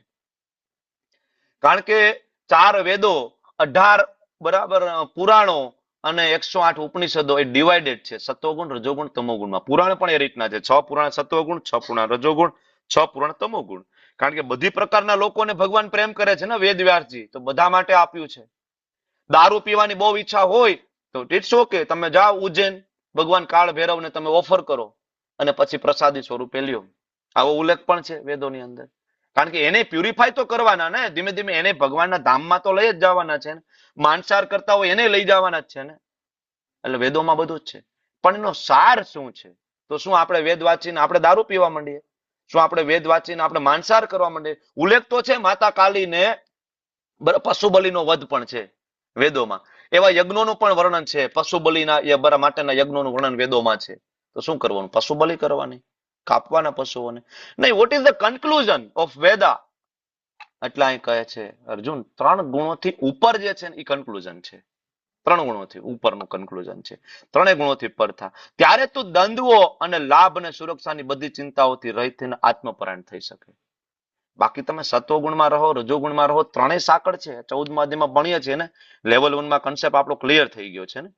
તો આ બધી જે પરંપરાઓ છે, સકામ કર્મો છે, વેદોની અંદર જે યજ્ઞ આપ્યા છે, આ કરવાથી આ મળે, આ કરવાથી આ મળે, એનું શું? તો ભગવાન કે ડોન્ટ વરી, યાવન આર્તુદ પાણે સર્વત્ર સંપ્લુતો કે તાવન સર્વેશુ વેદેશુ બ્રાહ્મણસ્ય વિજાનત. એક ગામની અંદર અલગ અલગ કુવાઓ છે. જાનવરને પાણી પીવાનું, આપણે પાણી પીવાનું, કપડા ધોવાનું, વાસણ ધોવાનું, ભગવાનની સેવા કરવાનું, જુદા જુદા કુવા છે. પણ એ ગામની અંદર એક સરસ મજાની પવિત્ર નદી જાતી હોય તો ગંગાજી, તો એ બધા જ હેતુઓ એક નદીથી સરી જાય ને. બ્રાહ્મણ પણ એમાં સ્નાન કરી લે, કપડા ધોવાનું પાણી મળી જાય, પીવાનું પાણી મળી જાય, ઘર સાફ કરવાનું પાણી મળી જાય. એટલા ભગવાન એને સમજાવે છે, કરજો ને, નાની નાની વસ્તુમાં ના પડે. આ સકામ કર્મ ને આ પરંપરા, આ બરાબર મારો ફાયદો અને કુળ પરંપરા, ડોન્ટ વરી અર્જુન. એક વસ્તુ જાણી લે, બ્રાહ્મણસ્ય વિજાનત. બ્રહ્મ, ખરેખર જે બ્રહ્મને જાણે છે, બ્રહ્મ એટલે પરમ બ્રહ્મની વાત છે, ભગવાન શ્રી કૃષ્ણ, એને કોઈ જાણી લે ને, તાવન સર્વેશુ વેદેશુ, એકચ્યુઅલી બધું જ જાણે છે. તો ડોન્ટ વરી, નાની નાની વાત માટે ચિંતા કરવાની જરૂર નથી. આપણને એમ થાય ભક્તિમાં આવશું, કામ ધંધો બંધ થઈ જશે, કેવી રીતના ભરણ પોષણ કરશું માતા પિતાનું? નહીં. તમે એકવાર ટ્રાય કરી જુઓ, તમે કોઈ ટ્રાય કરી જુઓ. ભક્તિ માટે તમે ઇન્ટેન્સિવલી ટાઈમ કાઢો, તમારા બાકી બધા જ જે કામ પેલા જે કરતા હતા ને, એ વધારે ફોકસથી તમે કરી શકશો. આ અનુભવ છે, મારો નહીં, હજારો ભક્તોનો અનુભવ છે. પેલા જે કામ કરવા માટે 4-5 કલાકનો સમય લાગતો હતો, એ કામ 1 કલાક 1.5 કલાકની અંદર પતી જાય અને ઓટોમેટિક તમારી પાસે સમય વધવા લાગશે. પેલા આખા દિવસની અંદર આજે ઓન એન એવરેજ જે ડેટા જે કહે છે, એ ઓન એન એવરેજ લોકો 6 કલાક મોબાઈલ વાપરે છે. 6 કલાક ઓન એન એવરેજ. 7-8 કલાક લોકોનું સુવાનું છે, 8 ને 6 14 કલાક તો એમાં જતી રહી 24 કલાકમાંથી. પાછળના 10 કલાકમાંથી લોકો 8-10 કલાક જેટલું તો નોકરી કામ ધંધા ઉપર જતા રહીએ. જવાનું આવવાનું ટ્રાવેલિંગ, લોકો માટે સમય વધતો નથી. તો 6-8 કલાક તો લોકો વેસ્ટ કરી નાખે છે. તો જ્યારે કોઈ વ્યક્તિ ભક્તિમાં આવે છે તો આજે વેસ્ટ જે થતો જે સમય છે ને એ એનો અલગ તરી આવશે. અને પછી ખબર પડશે કે ના ના, પેલા આપણે એમ કહેતા હતા ના ના પ્રભુજી હું તો બહુ બિઝી છું, મારે તો ટાઈમ ન હોય, હું તો માળા ના કરી શકું ને. એવા બધા વ્યક્તિ આજ સવારમાં આવીને 16 માળા કરતા હોય છે અમારી બાજુમાં બેઠા બેઠા રોજ. હવે એને પૂછો પ્રભુજી ટાઈમ નો શું થયો? પ્રભુજી સરસ મહેનત થઈ જાય છે. અચ્છા ઇન્કમ? પ્રભુજી બરાબર છે, બધું બેલેન્સ ચાલે છે. સેટિસ્ફાઈડ? યસ પ્રભુજી, વેરી સેટિસ્ફાઈડ, પેલા કરતા સેટિસ્ફાઈડ છે. બરાબર. ક્યારેક તો ઉતાર ચડાવ આવતો તો, કામ ધંધો છે, બિઝનેસ છે, ઉતાર ચડાવ આવે ને, 12 મહિના સરખા ન હોય ને, કોઈને ના સરખા હોય. એ બિઝનેસમેન હોય, ડોક્ટર હોય, એન્જિનિયર હોય, વકીલ હોય, કોઈને સરખા ના હોય. અમુક મહિનો સારો હોય, અમુક મહિનામાં ડાઉન હોય. હવે એને પૂછો શું થયું પ્રભુજી, આ મહિનો ડાઉન છે? હા પ્રભુજી આ મહિનો ડાઉન છે. તો મજા આવે, વધારે ભગવદ ગીતા વાંચીએ છીએ, વધારે ભાગવતમ વાંચીએ, થોડો વધારે સમય મળી જાય છે પ્રભુજી માળા કરવાનો. કારણ કે એને ખબર છે કે આ મહિનો ડાઉન છે, નેક્સ્ટ મહિનો અપ તો આવવાનો છે. You don't worry. હૃદયમાં થોડીક પણ ભૌતિક ઈચ્છા હોય અને તમે નામ જપ કરતા હોય તોય ભગવાન કે મારો દીકરો છે ને, મારી પાસે માગે છે ને, વાત્સલ્યનો સંબંધ છે આપણો આપણા પિતા સાથે. ભગવાન ધ્યાન રાખે છે તરત. ડોન્ટ વરી કે ભક્તિમાં આવીને તરત ભગવાન આપણને નિર્ધન કરી દેશે. શ્લોક છે એકચ્યુઅલી ભાગવતમની અંદર કે જયારે ભગવાન ઇન્ટેન્સિવલી તમે ભક્તિ કરો તો ભગવાન બધું લઈ લે. પણ એ લઈ લે ક્યારે? લઈ લે ક્યારે? આપણી એ લાયકાત નથી, એટલે તમે હું આપણે ચિંતા નથી કરવાની. આપણી લાયકાત નથી, ભગવાન આપણી પાસે બધું લઈ લે. હું કહું ને કે ભાઈ ભક્તિ કરતા 16 માળા કરતા હારો તાવ આવી જાય આપણી ભક્તિ છૂટી જાય. ભગવાન એટલું ધ્યાન રાખે ને આનું બધું ધ્યાન રાખવું પડશે ભાઈ, આની પાસેથી કાંઈ લેવાય નહીં. આની મનમાં ઈચ્છાઓ છે થોડી થોડી બરાબર ભગવાન પૂરી કરે ધીમે ધીમે. ઇટ્સ ઓકે, લઈ લે લઈ લે લઈ લે લઈ લે. એક લેવલ એવું આવે કે જયારે સંપૂર્ણ આસક્તિ છૂટે પછી ભગવાન કે ચાલ હવે છોડ ને ભાઈ હવે. અને ઇવન તમે ભગવાનને કહી દો ભગવાન છોડો ને ભાઈ હવે બહુ થઈ ગયું ભાઈ, બરાબર મારે આવું છે તમારી પાસે. તો નાના નાના જે હેતુઓ છે બરાબર, એ બધા કુવાથી સરતા હોય, પણ જે લોકો ભગવાનના ભક્ત બની જાય ને તો એના અલ્ટિમેટ ઉદ્દેશ્ય એનો સાર્થક થઈ જાય. તો ઝીણી ઝીણી વસ્તુ માટે ચર્ચા નથી કરવાની. જ્ઞાન કાંડમાં આપણે ડૂબીએ, ઉપાસના કાંડ નો, આપણે અલ્ટિમેટ ગોલ જે છે વેદનો, વેદેશ સર્વેર અહમ એવ વિદ્યો, ભગવાન કહે છે 15મા અધ્યાયની અંદર વેદનો સાર તો હું છું. બરાબર. તો કર્મ તો કરવાનું છે, યુ ડોન્ટ વરી. કર્મ કરવાનું આપણે છોડવાનું નથી, પણ કયા ભાવથી કર્મ કરીશું? 47 શ્લોકા શું કહે છે? ઘણા બધા લોકો આ શ્લોકનો ઊંધો અર્થ પણ લીધો છે. કર્મણ્ય વાધિકાર રસ્તે માં ફલેશુ કદાચનમ. જનરલી બધાને આ શ્લોક આવડતો હોય, કારણ કે ઓલું BR ચોપડા વાળું મહાભારત જોયું હતું ને, એમાં શ્લોક વારંવાર બોલતા હતા એટલે આવડે. કર્મણ્ય વાધિકાર રસ્તે માં ફલેશુ કદાચન, માં કર્મ ફલ હેતુર્ભુર માતે સંગવસ્ત્વ કર્મણી. કે ભાઈ કર્મ કરવાનો અધિકાર છે, ફળ ઉપર અધિકાર નથી. પોતાની જાતને ફળનું કારણ નહીં માનીશ તો ઘણા બધા મોટી મોટી કંપનીના મેનેજરે પોતાના સ્ટાફને કહી દે ભાઈ જોવો નોકરી કરવાનો અધિકાર છે, તમારા કૃષ્ણ કહે છે ભગવદ ગીતામાં પ્રમોશનની આશા નહીં રાખતા. અરે ભાઈ ફળ ઉપર અધિકાર નથી એટલે ફળ તને અર્પણ નથી કરવાના. ભગવાને ભગવદ ગીતામાં એવું ક્યાંય નથી કીધું કામ ધંધો કરી અને તારા માટે કરીએ. ભગવાન ભગવદ ગીતામાં કહે છે યત કરો છે યજ્ઞાસી યજ્જોસી દદાતિ યત યત તપસ્યસી કોંતે તત્કુરુષુ મત અર્પણમ. કૃષ્ણ માટે. બધા જે કર્મો છે કોના માટે કરવાના છે? કૃષ્ણ માટે. બધા ફળ કોને અર્પણ કરવાના છે? કૃષ્ણ માટે. અચ્છા, જે કઈ કર્મ કરીશું અને કૃષ્ણને ફળ અર્પણ કરીશું તો કૃષ્ણ શું કરશે? બધા ફળને મિક્સ કરીને દૂધ નાખીને ફ્રૂટ સલાડ બનાવીને પી જશે? એ ફળ તો ગયા, પી ગયા કૃષ્ણ. તમે ભગવાનને ભોગ લગાડો છો રોજ, બરાબર, એમાં એક કટોરી દાળ હોય, એક કટોરી બરાબર શાક હોય, 2 રોટલી હોય, વટેવર મેનુ ભગવાનની સામે મૂકો છો, શું કરે કૃષ્ણ? પ્લેટ મૂકો, ભાઈ દરવાજો ખોઈલો, પૂરું, ફિનિશ. ભગવાન બધું ખાઈ ગયા, બરાબર. બીજી વાર મૂક્યું, બધું ખાઈ ગયા. ત્રીજી વાર મૂક્યું, ભાઈ આ તો બધું ખાઈ જાય છે, જેટલું હોય એટલું ઘરમાં હોય બધું ખાઈ ગયા, બરાબર. બીજા દિવસે ભોગ કરવાનું, આપણે ભોગ લગાડવાનું બંધ કરી દેશું. અહીંયા તો ખરેખર બધું ખાઈ જાય, જેટલું દો એટલું. આપણે તો એ લેવલની કોન્શિયસનેસ છે ને હજી. ભગવાન ખાય છે કેવી રીતના? આંખથી. ભગવાન દ્રષ્ટિપાત કરીને જમી લે છે. ભગવાન દ્રષ્ટિપાત કરીને બ્રહ્માંડનું સર્જન કરી શકે તો દ્રષ્ટિપાત કરીને જમી ના શકે? જમે છે ને ભગવાન આપણને પ્રસાદ બનાવીને આપે છે. તો આપણે ઉદાહરણ પણ લઈએ છીએ ને, 2 બાળકો એક્ઝામની તૈયારી કરતા હોય, એક બાળકના માતા પિતા છે એ ભગવદ ગીતા જાણે છે, એક બાળકના માતા પિતા ભગવદ ગીતા નથી જાણતા. તો એક બાળકના માતા પિતા એને એમ કહેશે કે જે નથી જાણતા એ શું કહેશે, રિઝલ્ટ તો આવવું જ જોઈએ. જો બાજુવાળા શર્માજીનો છોકરો ડોક્ટર બની ગયો છે, એન્જિનિયર, ગમે એમ કર માર્ક્સ તો આવવા જ જોઈએ 95 એબો. અને એક માતા પિતા એમ કે દીકરા મહેનત કર, ભોગ ઐશ્વર્ય પ્રસક્તા ના, મોબાઈલ મૂકી દો, પબજી મૂકી દો, ટીવી જોવાનું બંધ કરી દો, તારી પાસે સમય છે 6-8 મહિના રીડિંગ કર. રિઝલ્ટ જે આવશે ને અમને માન્ય છે, તારી મહેનત પછીનું જે કઈ રિઝલ્ટ આવશે અમને માન્ય છે. કયા બાળકનું રિઝલ્ટ સારું આવશે?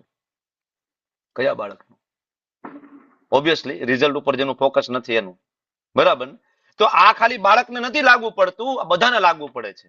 એ ડોક્ટર હોય તો ભલે, એન્જિનિયર હોય તો ભલે, બધાને. જ્યારે તમે રિઝલ્ટ ઉપર ફોકસ કરો છો ત્યારે તમારું કામ બગડે છે, ત્યારે તમે રિઝલ્ટ ઉપર ચિંતન કરો છો, ટેન્શનમાં છો, તો એ જે પ્રોસેસ જે છે કર્મની એને તમે પ્રોપર ફોલો નથી કરી શકતા. એટલા માટે આ બહુ સાયન્ટિફિક વસ્તુ છે. એટલે જો ભક્તો જે કઈ કામ કરશે ને એમાં એ ભક્તો હંમેશા એક્સપર્ટીઝ હોય, પરફેક્ટ કામ કરશે. શું કામ? એનું ફોકસ રિઝલ્ટ ઉપર નથી, બરાબર? એ વિચલિત નહીં થાય, એ બરાબર સરસ રીતના કામ કરશે. રિઝલ્ટ ના મળ્યું તો ઇટ્સ ઓકે, જેવી કૃષ્ણની ઈચ્છા. અને નબળો માણસ હોય, મતલબ ભગવદ ગીતા નથી વાંચતો, તો એ રિઝલ્ટ આવ્યું બરાબર, જો પોઝિટિવ આવ્યું તો યસ હરી બોલ, નેગેટિવ આવ્યું તો સુસાઇડ અથવા તો ચિંતા, ડિપ્રેશન. એ પોતાનું 100% કામને કોઈ દિવસ નહીં આપી શકે, કારણ કે કામના રિઝલ્ટ ઉપર ફોકસ છે, નહીં કે કામની પ્રોસેસ ઉપર.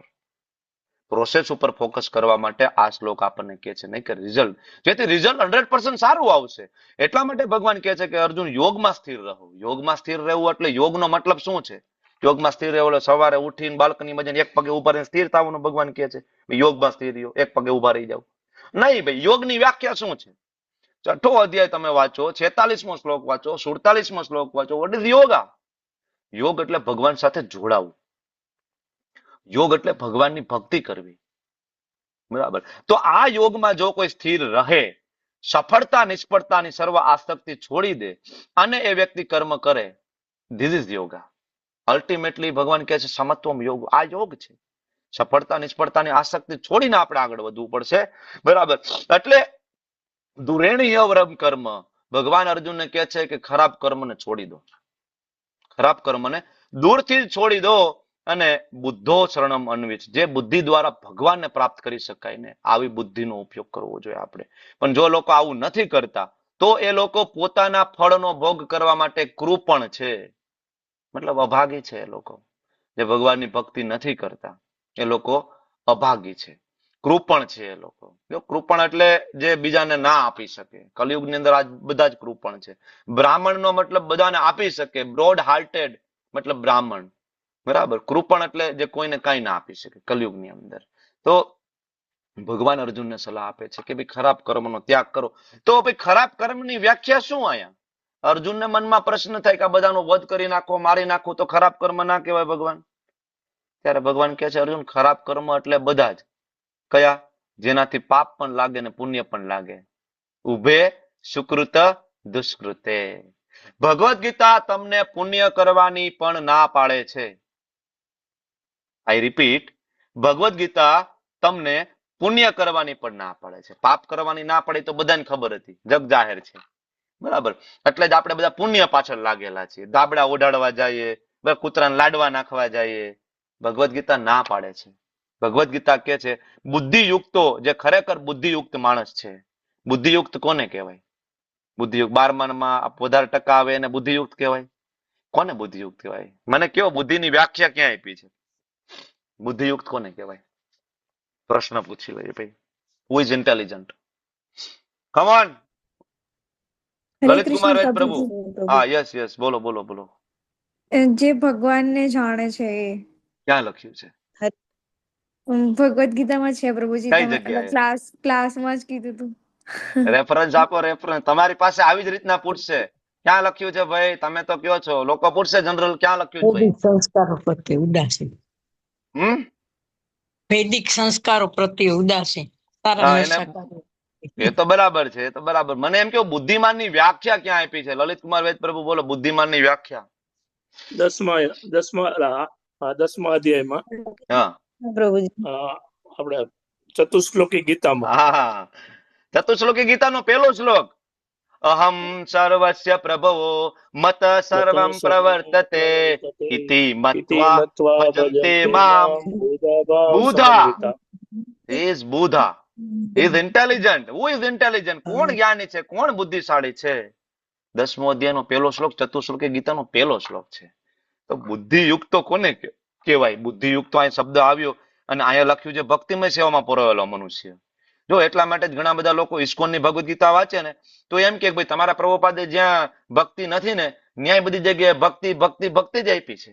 કર્મયોગના અધ્યાય ચાલે ભક્તિ યોગ, જ્ઞાન યોગના અધ્યાય ચાલે ભક્તિ યોગ. હવે આ શ્લોકની અંદર આમ તમે જોવા જાવ તો કે ભક્તિ છે. તમે જો બુદ્ધિ યુક્તો જહાતિહ ઉભે સુકૃત દુષ્કૃતે તસ્માદ યોગાય યુજસ્વ યોગ કર્મસુ કૌશલમ. ક્યાં ભક્તિ આવી શબ્દ? નો. હવે ટ્રાન્સલેશન વાંચો. ભક્તિમય સેવામાં પરોવાયેલો મનુષ્ય. ક્યાં આવ્યું ભાઈ? ભક્તિમય સેવામાં પરોવાયેલો મનુષ્ય ક્યાંથી લાવ્યા? કારણ કે બે પ્રકારે શાસ્ત્રનો અનુવાદ થાય. એક અનુવાદ અર્થાનુવાદ અને એક અનુવાદ ભાવાનુવાદ. સંસ્કૃતના જ્ઞાની લોકો જે હોય, સંસ્કૃતના ભાષાના જાણકાર, એ અર્થ અનુવાદ કરે કે નહીં આ એક શબ્દ બુદ્ધિયોગ એટલે બુદ્ધિવાળો માણસ, એવો અર્થ કરે. પણ ભગવાનના ભક્તો જે છે, જે ભગવાન સાથે રહેલા હોય, એને ખબર પડે કે ભગવાન એક્ઝેક્ટલી શું કહેવા માંગે છે. બુદ્ધિયુક્તો એટલે આગળના શ્લોકનો રેફરન્સ લઈને, એવું નહીં કે પોતે બરાબર મેન્ટલ કોન્કોક્શન કે એને વિચારી લીધું કે ભાઈ ભક્તિમય સેવા. નહીં, તમને મેં શ્લોક આપી દીધો 10મો અધ્યાય 8મો શ્લોક વાંચેલું, ત્યાં લખ્યું છે કોણ બુધા ભાવ છે. તો પ્રભુપાદ ત્યાંથી લઈને આપણને અહીંયા અનુવાદ આપ્યો છે. હજી તો 10મા અધ્યાયનો વાર છે ને. બીજા અધ્યાયમાં પ્રભુપાદે આપણને આગળથી આપ્યું છે કે ભાઈ બુદ્ધિયુક્તો એટલે ભગવાનનો ભક્ત હોવો જોઈએ. He is intelligent, he is જ્ઞાની, કે ભગવાનનો ભક્ત છે. એટલા માટે ઘણા બધા લોકો ઇસ્કોનની ભગવદ ગીતા વાંચે તેમ થાય કે નહીં નહીં ભાઈ આ બરાબર નથી, ટ્રાન્સલેશન નથી આપ્યું. અરે ભાવાનુવાદ હોય અને અર્થાનુવાદ હોય. બરાબર, જેમ કે પતિ પત્ની રોજ સાથે રહેતા હોય તો એ એકાબીજાની કોડેડ લેંગ્વેજ સમજતા હોય. કોઈ મહેમાન આવ્યું અને પતિ સોફા ઉપર બેઠા છે અને પત્ની કિચનમાં છે, તો પછી ખાલી સામે જ જોવાનું છે અને ઈશારામાં વાત થઈ જાય ચા બનાવવાની છે, લીંબુ પાણી બનાવવાનું છે, દૂધ બનાવવાનું છે. ઈશારામાં વાત થઈ જાય હું કહું બનાવજે તો તાર નથી બનાવવાનું, હું કહું ન બનાવતી તો બનાવ. આ બધી કોડેડ લેંગ્વેજ હોય જે એ પતિ પત્ની જાણે છે અને એને બહુ નજીકનો માણસ હોય બરાબર એ જાણી શકે, બીજું કોણ જાણી શકે? બરાબર, ધીસ કોડેડ લેંગ્વેજ. આવું હોય ને.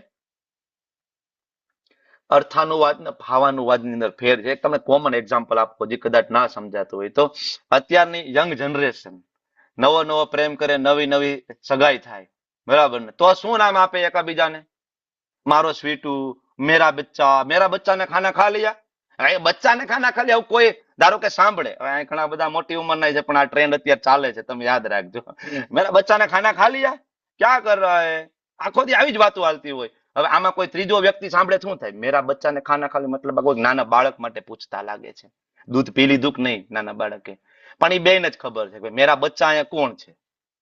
ભાઈ ઢાંઢો છે 35 વર્ષનો, એના માટે વાત થાય છે મેરા બચ્ચાને ખાના ખા લિયે. તો ભાવાનુવાદ અને અર્થાનુવાદમાં તફાવત છે. કોણ જાણી શકે? જે વ્યક્તિ એકદમ નજીકના કોન્ટેક્ટમાં હોય, જેને ખબર છે કે આ બેની સગાઈ થઈ ગઈ છે, જેને ખબર છે આ બે પ્રેમમાં છે અને આ બે એકાબીજા વાત કરી રહ્યા છે, એટલે આ એને કહે છે. તો પ્રભુપાદને ખબર છે, કારણ કે પ્રભુપાદ ગોલોક ધામમાં હતા, ભગવાનના ધામમાં. તો પ્રભુપાદને ખબર છે કે એક્ઝેક્ટલી અહીંયા ભગવાન બુદ્ધિયુક્તો જહાતી, મતલબ બુદ્ધિ, હુ ઇઝ બુદ્ધિયુક્તો? બુદ્ધિયુક્ત એટલે ડિવોટી, ભગવાનના ભક્તની વાત કરે છે. અને ભગવાન કહે છે ભક્તિમય સેવામાં કોઈ પરોવાઈ જાય તો ઉભે સુકૃત દુષ્કૃતે, પાપ અને પુણ્ય બે માંથી મુક્ત થઈ જવાનું છે. શું વાત કરો છો પ્રભુ? અમે અત્યાર સુધી સાંભળ્યું તો પાપ અને પુણ્ય બે જ વસ્તુ હોય, ત્રીજી ક્યાંથી લાવવાની? તો પાપ અને પુણ્ય સિવાય ત્રીજી વસ્તુ છે, એનું નામ અકર્મ. કારણ કે પાપ તમને ડાયરેક્ટ નરકમાં લઈ જશે અને પુણ્ય તમને વાયા નરકમાં લઈ જશે. પાપ પોઈઝન છે, પુણ્ય સુગર કોટેડ પોઈઝન છે, બે પોઈઝન છે. આનું ઉદાહરણ નૃગ રાજા યાદ આવે છે લેવલ 1 માં? નૃગ રાજાની કથા. ખૂબ ગાયોનું દાન કરતા હતા બ્રાહ્મણોને, એક નાની ભૂલ થઈ ગઈ, ગરોળી બનીને કુવામાં પડ્યા છે લાખો વર્ષોથી. પુણ્ય નહોતા કરતા હતા ને. તો પુણ્યથી બહુમાં બહુ તો શું મળે? ધારો કે કોઈ વ્યક્તિ ખૂબ પુણ્યશાળી છે, ખૂબ દાન કર્યું, શું મળે? ઉપરના લોક મળે ને, ઉપરના લોકમાં જાય. પણ ઉપરના લોકમાં પરમેનન્ટ રહેવાનું છે? નહીં. ક્ષીણે પુણ્ય મૃત્યુ લોકમ વિસંતિ. જેવું તમારું ક્રેડિટ કાર્ડ ની અંદર પુણ્યનું ભાથું પૂરું થઈ ગયું ને, ત્યાંથી પાટું મારીને ધક્કો મારી દેવામાં આવશે, જાઓ. બરાબર. એટલે ઘણા બધા લોકો કહેતા હોય પુણ્યનું ભાથું બાંધવું જોઈએ. ભાઈ પુણ્યનું ભાથું નથી બાંધવું. પુણ્યનું ભાથું, અકર્મનું ભાથું બાંધો. અકર્મનું ભાથું બાંધો, કારણ કે એક જ એવું કર્મ છે જેનું બંધન નથી. ત્રીજા અધ્યાયમાં આવશે યજ્ઞ અર્થાત કર્મણો અન્યત્ર લોકોયમ કર્મ બંધન. બધા જ કર્મનું બંધન થાય, પણ વિષ્ણુ પ્રીત્યાર્થે કૃષ્ણ પ્રીત્યાર્થે કરેલું કર્મનું બંધન ના થાય. તો આનો મતલબ એવો કે દાન કરવાનું બંધ કરી દઈએ, પુણ્ય કરવાનું બંધ કરી દઈએ? નહીં. કરો. વૃદ્ધાશ્રમમાં જઈને લોકોને ખવડાવો, પણ ખવડાવતા પહેલા એક તો એ પ્રસાદ હોવો જોઈએ. બરાબર. વૃદ્ધાશ્રમમાં જાઓ અને એને માળા કરતા શીખડાવો, બા દાદાને. એને ભગવદ્ ગીતાનું થોડું પ્રવચન આપો, તમને જેવડું આવડે એવું કાલી ગાલી ભાષામાં. ભગવાન કૃષ્ણની થોડી એકાદી લીલા સંભળાવો, કૃષ્ણ બુકમાંથી લીલા સંભળાવો. બધા સાથે બેસીને એક માળા કરાવડાવો, બધાને એક એક માળા આપી દો. બરાબર. પ્રસાદ ભગવાને ભોગ ધરીને આપો. આ અલ્ટિમેટ છે. તમે આ સૂક્ષ્મ સાયન્સ છે, આપણે સમજી નથી શકતા આનાથી શું થાય. એનાથી એ સાથે કે આ જન્મમાં નહીં તો નેક્સ્ટ જન્મમાં ભગવાનનો ભક્ત બનીને ધામમાં જતો રહેશે. Permanent solution. એટલે ઇસ્કોન જે કામ કરે છે ને, ઇસ્કોન એ રૂટ કોઝ ઉપર કામ કરે છે. બાકી બધી જ સંસ્થાઓ છે ટેમ્પરરી બેઝ ઉપર કામ કરે કે ભાઈ એક ટાઈમ જમવાનું આપી દો. બરાબર. ધાબળા ઉડાડીઓ શિયાળામાં. બરાબર. તો હજારો વર્ષોથી ધાબળા ઉડાડી રહ્યા છીએ. હજારો વર્ષોથી અન્ન ક્ષેત્ર ચાલી રહ્યા છે. પેટ ભરાઈ ગયા બધાના? સંતુષ્ટ થઈ ગયા લોકો? નો થઈ ગયા. કારણ કે રૂટ કોઝ છે ભક્તિ છે. તમે ભક્તિ ના આપો તો ભગવાન કહે છે નહીં નહીં, કોઈ મતલબ નથી. બરાબર. ઉભે સુકૃત દુષ્કૃતે બંને છોડો અને આવા યોગમાં જે જોડાય છે યુજસ્વ, આને ખરેખર કર્મસુ કૌશલમ કહેવાય. તમારે કર્મસુ કૌશલમ, કુશળતાપૂર્વક કર્મ કરવું હોય તો કેવી રીતના થશે? દરેક કર્મની અંદર યોગને એડ કરો. યોગ એટલે ભગવાન સાથે જોડાવું. ફરીથી તમને કહી દઉં, ઉઠવાનું ભગવાન માટે, સુવાનું ભગવાન માટે. આ રાતોરાત થતી પ્રોસેસ નથી. જે લોકો મંગલા આરતીમાં ઉઠે છે એને ખબર હોય કે ભગવાન માટે કેવી રીતના સૂઈ શકાય, કેવી રીતના સૂઈ શકાય ભગવાન માટે. તો હમણાં આ ક્લાસ ધારો કે 10 વાગ્યાની જગ્યાએ 10:30 વાગે છે, 11 વાગે છે, તો આપણને તરત ચિંતા થાય, પ્રભુજી સવારે મંગલા આરતીમાં ઉઠવાનું છે, ઉઠાશે કે નહીં, ઉઠાશે કે નહીં, ઉઠાશે કે નહીં, લેટ થઈ ગયું પ્રભુજી, લેટ થઈ ગયું. તો તમે શેનું ચિંતન કરીને સુવો છો? ભગવાનનું. શું કામ ચિંતન કરો છો? એના માટે ઉઠવું છે. તો સુવાનું મતલબ તમે જે 6 કલાક કે 4 કલાકની કે 5 કલાકની ઊંઘ લ્યો છો ને, ઇટ ઇઝ ઓલ્સો સમાધિ. કારણ કે તમે ચિંતન કરીને સુતા છો, મારે વહેલું ઉઠવાનું છે કૃષ્ણ માટે. તો એ શું પણ ભક્તિ છે, એ ઉઠવું એ પણ ભક્તિ છે, એ સ્નાન કરવું એ પણ ભક્તિ છે. આ રાતોરાત થતી પ્રોસેસ નથી, થોડો સમય લાગે. બરાબર. આની અંદર કુશળતા આવે. ઓકે. તો યસ, નાનું એવું કીર્તન વિશાલ આહિર પ્રભુ 5 મિનિટ માટે. Anybody wants? પ્રભુજી આજે હર્ષા માતાજી કીધું ને કાલે કૌશિકા માતાજી કીધું. અચ્છા, બુકિંગ થઈ ગયું છે. કૌશિકા માતાજીને આજે લઈ લઈએ. ગઈકાલે કૌશિકા માતાજીને આપણે ના પાડી હતી ને, એનું મતલબ નેટવર્ક ગયું હતું. કૌશિકા માતાજી તમે આજે રેડી છો? પ્રભુજી પણ હર્ષા માતાજીને લેવું હોય તો મને વાંધો નથી. નહીં નહીં, તમે લઈ લો, વાંધો નહીં. હર્ષા માતાજી કાલ લઈ લેશે. તમારી પાસે છે 5 મિનિટ. ડિસિઝનમાં 1 મિનિટ જવા દેશો, 4 મિનિટ વધશે. કમોન. તમે કયો પ્રભુજી? કૌશિકા માતાજી લઈ લો. ચાલો, 9 ને 2 થઈ ગઈ છે. 9 ને 4 5 સુધી કીર્તન કરવાનું. ચાલો. હરે કૃષ્ણ. દંડવત પ્રણામ. શ્રી કૃષ્ણ ચૈતન્ય પ્રભુ દયા કરો મોરે. શ્રી કૃષ્ણ ચૈતન્ય પ્રભુ દયા કરો મોરે. तुम बिन के दयालो जगत संसारे. पतित पावन हेतु तव अवतार. मौसम पतित प्रभु न पाईते आर. श्री कृष्ण चैतन्य प्रभु दया करो मोरे. हा हा प्रभु नित्यानंद प्रेमानंद सुखी આ ઉપર જ હતું લીવ. હું પણ અહીંયા બધે ગોતું છું. આ લીવ. કરો અમે બરો દુખી શ્રી કૃષ્ણ ચૈતન્ય પ્રભુ દયા કરો મોરે દયા કરો સીતાપતિ અદ્વૈત ગોસાઈ તવ કૃપા બલે પાએ ચૈતન્ય નિતાય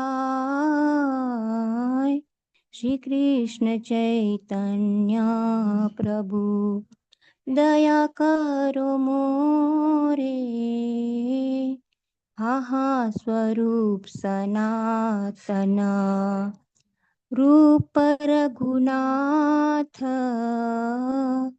ભટ્ટ જુગ શ્રી જીવ પ્રભુ લોકનાથ શ્રી કૃષ્ણ ચૈતન્ય પ્રભુ દયા ઈ તો કરો બહુ નખાઈ ગયું છે અગાઉથી. દયા કરો શ્રી આચાર્ય પ્રભુ શ્રીનિવાસ રામચંદ્ર સંગ મહે નરોત્તમ દાસ રામચંદ્ર સંગ નરોત્તમ દાસ શ્રી કૃષ્ણ ચૈતન્ય પ્રભુ દયા કરો મોરે હરે કૃષ્ણ કૃષ્ણ કૃષ્ણ હરે હરે હરે રામ રામ રામ હરે હરે હરે કૃષ્ણ હરે કૃષ્ણ. આ નરોત્તમ દાસ ઠાકુર દ્વારા ભજન હતું. હરે કૃષ્ણ. હરે કૃષ્ણ. ખૂબ ખૂબ ધન્યવાદ કૌશિકા માતાજી, ખૂબ સુંદર કીર્તન માટે. થેન્ક યુ માતાજી. ભગવાનના શુદ્ધ ભક્ત નરોત્તમદાસ ઠાકોરજી દ્વારા રચિત સુંદર મજાનું ભજન છે. ઇસ્કોનના દરેક મંદિરમાં રોજ સવારે આ ભજન ગવાય છે, એવરી ડે. ખૂબ સુંદર ભજન છે. થેન્ક યુ સો મચ માતાજી. ચાલો આપણે લોકો આગળ વધીએ. તો આપણે ચર્ચા કરતા હતા લાસ્ટ શ્લોકની અંદર કે ભાઈ પાપ અને પુણ્ય બે માંથી બહાર નીકળવાનું છે અને ભક્તિ એટલે કે અકર્મ તરફ આપણે આગળ વધવાનું છે. એટલે ભગવાન આગળ કે છે ભક્તિમાં સેવા જે હોય ને, બુદ્ધિયુક્ત, જો પાછો શબ્દ આવ્યો કે આમાં પરોવાયેલો મહાન ભક્તો ભગવાનનું શરણ ગ્રહણ કરે છે અને ભૌતિક જગતમાં કર્મના ફળનો ત્યાગ કરી પોતાની જાતને જન્મ મરણના ચક્રમાંથી એ વ્યક્તિ મુક્ત કરી દે છે. હવે આ વ્યક્તિ પોતાને જન્મ મરણના ચક્રમાંથી મુક્ત નથી કરતો, પણ સાથે સાથે એ જેને પણ પ્રસાદ આપે છે, જેને પણ એ કીર્તન કરાવડાવે છે, બરાબર, જેને પણ ભગવદ્ ગીતાનું જ્ઞાન આપે છે, બધાને મુક્ત કરે છે. આ રીતે તેઓ ભગવાનના ધામમાં જઈને સર્વ દુઃખોથી પરે ઉપજ પામે. કોણ? એ બધા જ જે ભક્તિમય સેવામાં જોડાઈ જાય છે. બાકીનું જો પુણ્ય કરશું તો ઉપરના લોકમાં જઈશું, પાપ કરશું તો નીચેના લોકમાં જઈશું. તમે પુણ્ય કરશો તો ઇવન સામેવાળો વ્યક્તિ તમારો ઋણી થઈ જશે, અને ઋણી થઈ જશે તો એને એનો બદલો આપવા માટે પણ પાછું આવવું પડશે. દાન કોકની પાસેથી લેવું એ પણ ઋણ છે. જો શાસ્ત્રમાં 5 પ્રકારના ઋણ વિશેની વાત છે ને, દેવ ઋણ, પિતૃ ઋણ, ભૂત ઋણ, આ બધા ઋણ છે. તો જયારે તમે ઇવન દાન તમે એક્સેપ્ટ કરો છો તોય તમે ઋણી બની જાઓ છો. તો મતલબ તમે દાન આપીને સામેવાળાને ઋણી બનાવ્યો અને આ જન્મમાં નેક્સ્ટ જન્મમાં એને પણ ચૂકવવા માટે પાછું આવવું પડશે. તો એક જ એવી વસ્તુ છે જેમાં સામેવાળો પણ ઋણી ના બને અને તમારે પણ ભોગવવું ન પડે, તો એ છે અકર્મ. યજ્ઞ અર્થાત કર્મણો અન્યત્ર લોકોયમ કર્મ બંધન. અને એ કરતા કરતા તમે ઓરિજિનલ જગ્યાએ પહોંચી જશો. બરાબર. એટલે ભગવાન કહે છે કે જયારે તારી બુદ્ધિ મોહરૂપી ગાઢ જંગલને પાર કરી જશે. મોહરૂપી ગાઢ જંગલ છે સકામ કર્મ જે છે ને, રૂપિયા પૈસા ધન સંપત્તિ માટે આપણે આ આપી દો, આપી દો, આપી દો, આપી દો, આપી દો, બરાબર, સકામ, ઓલો યજ્ઞ, આ માનતા, ઓલી બાધા.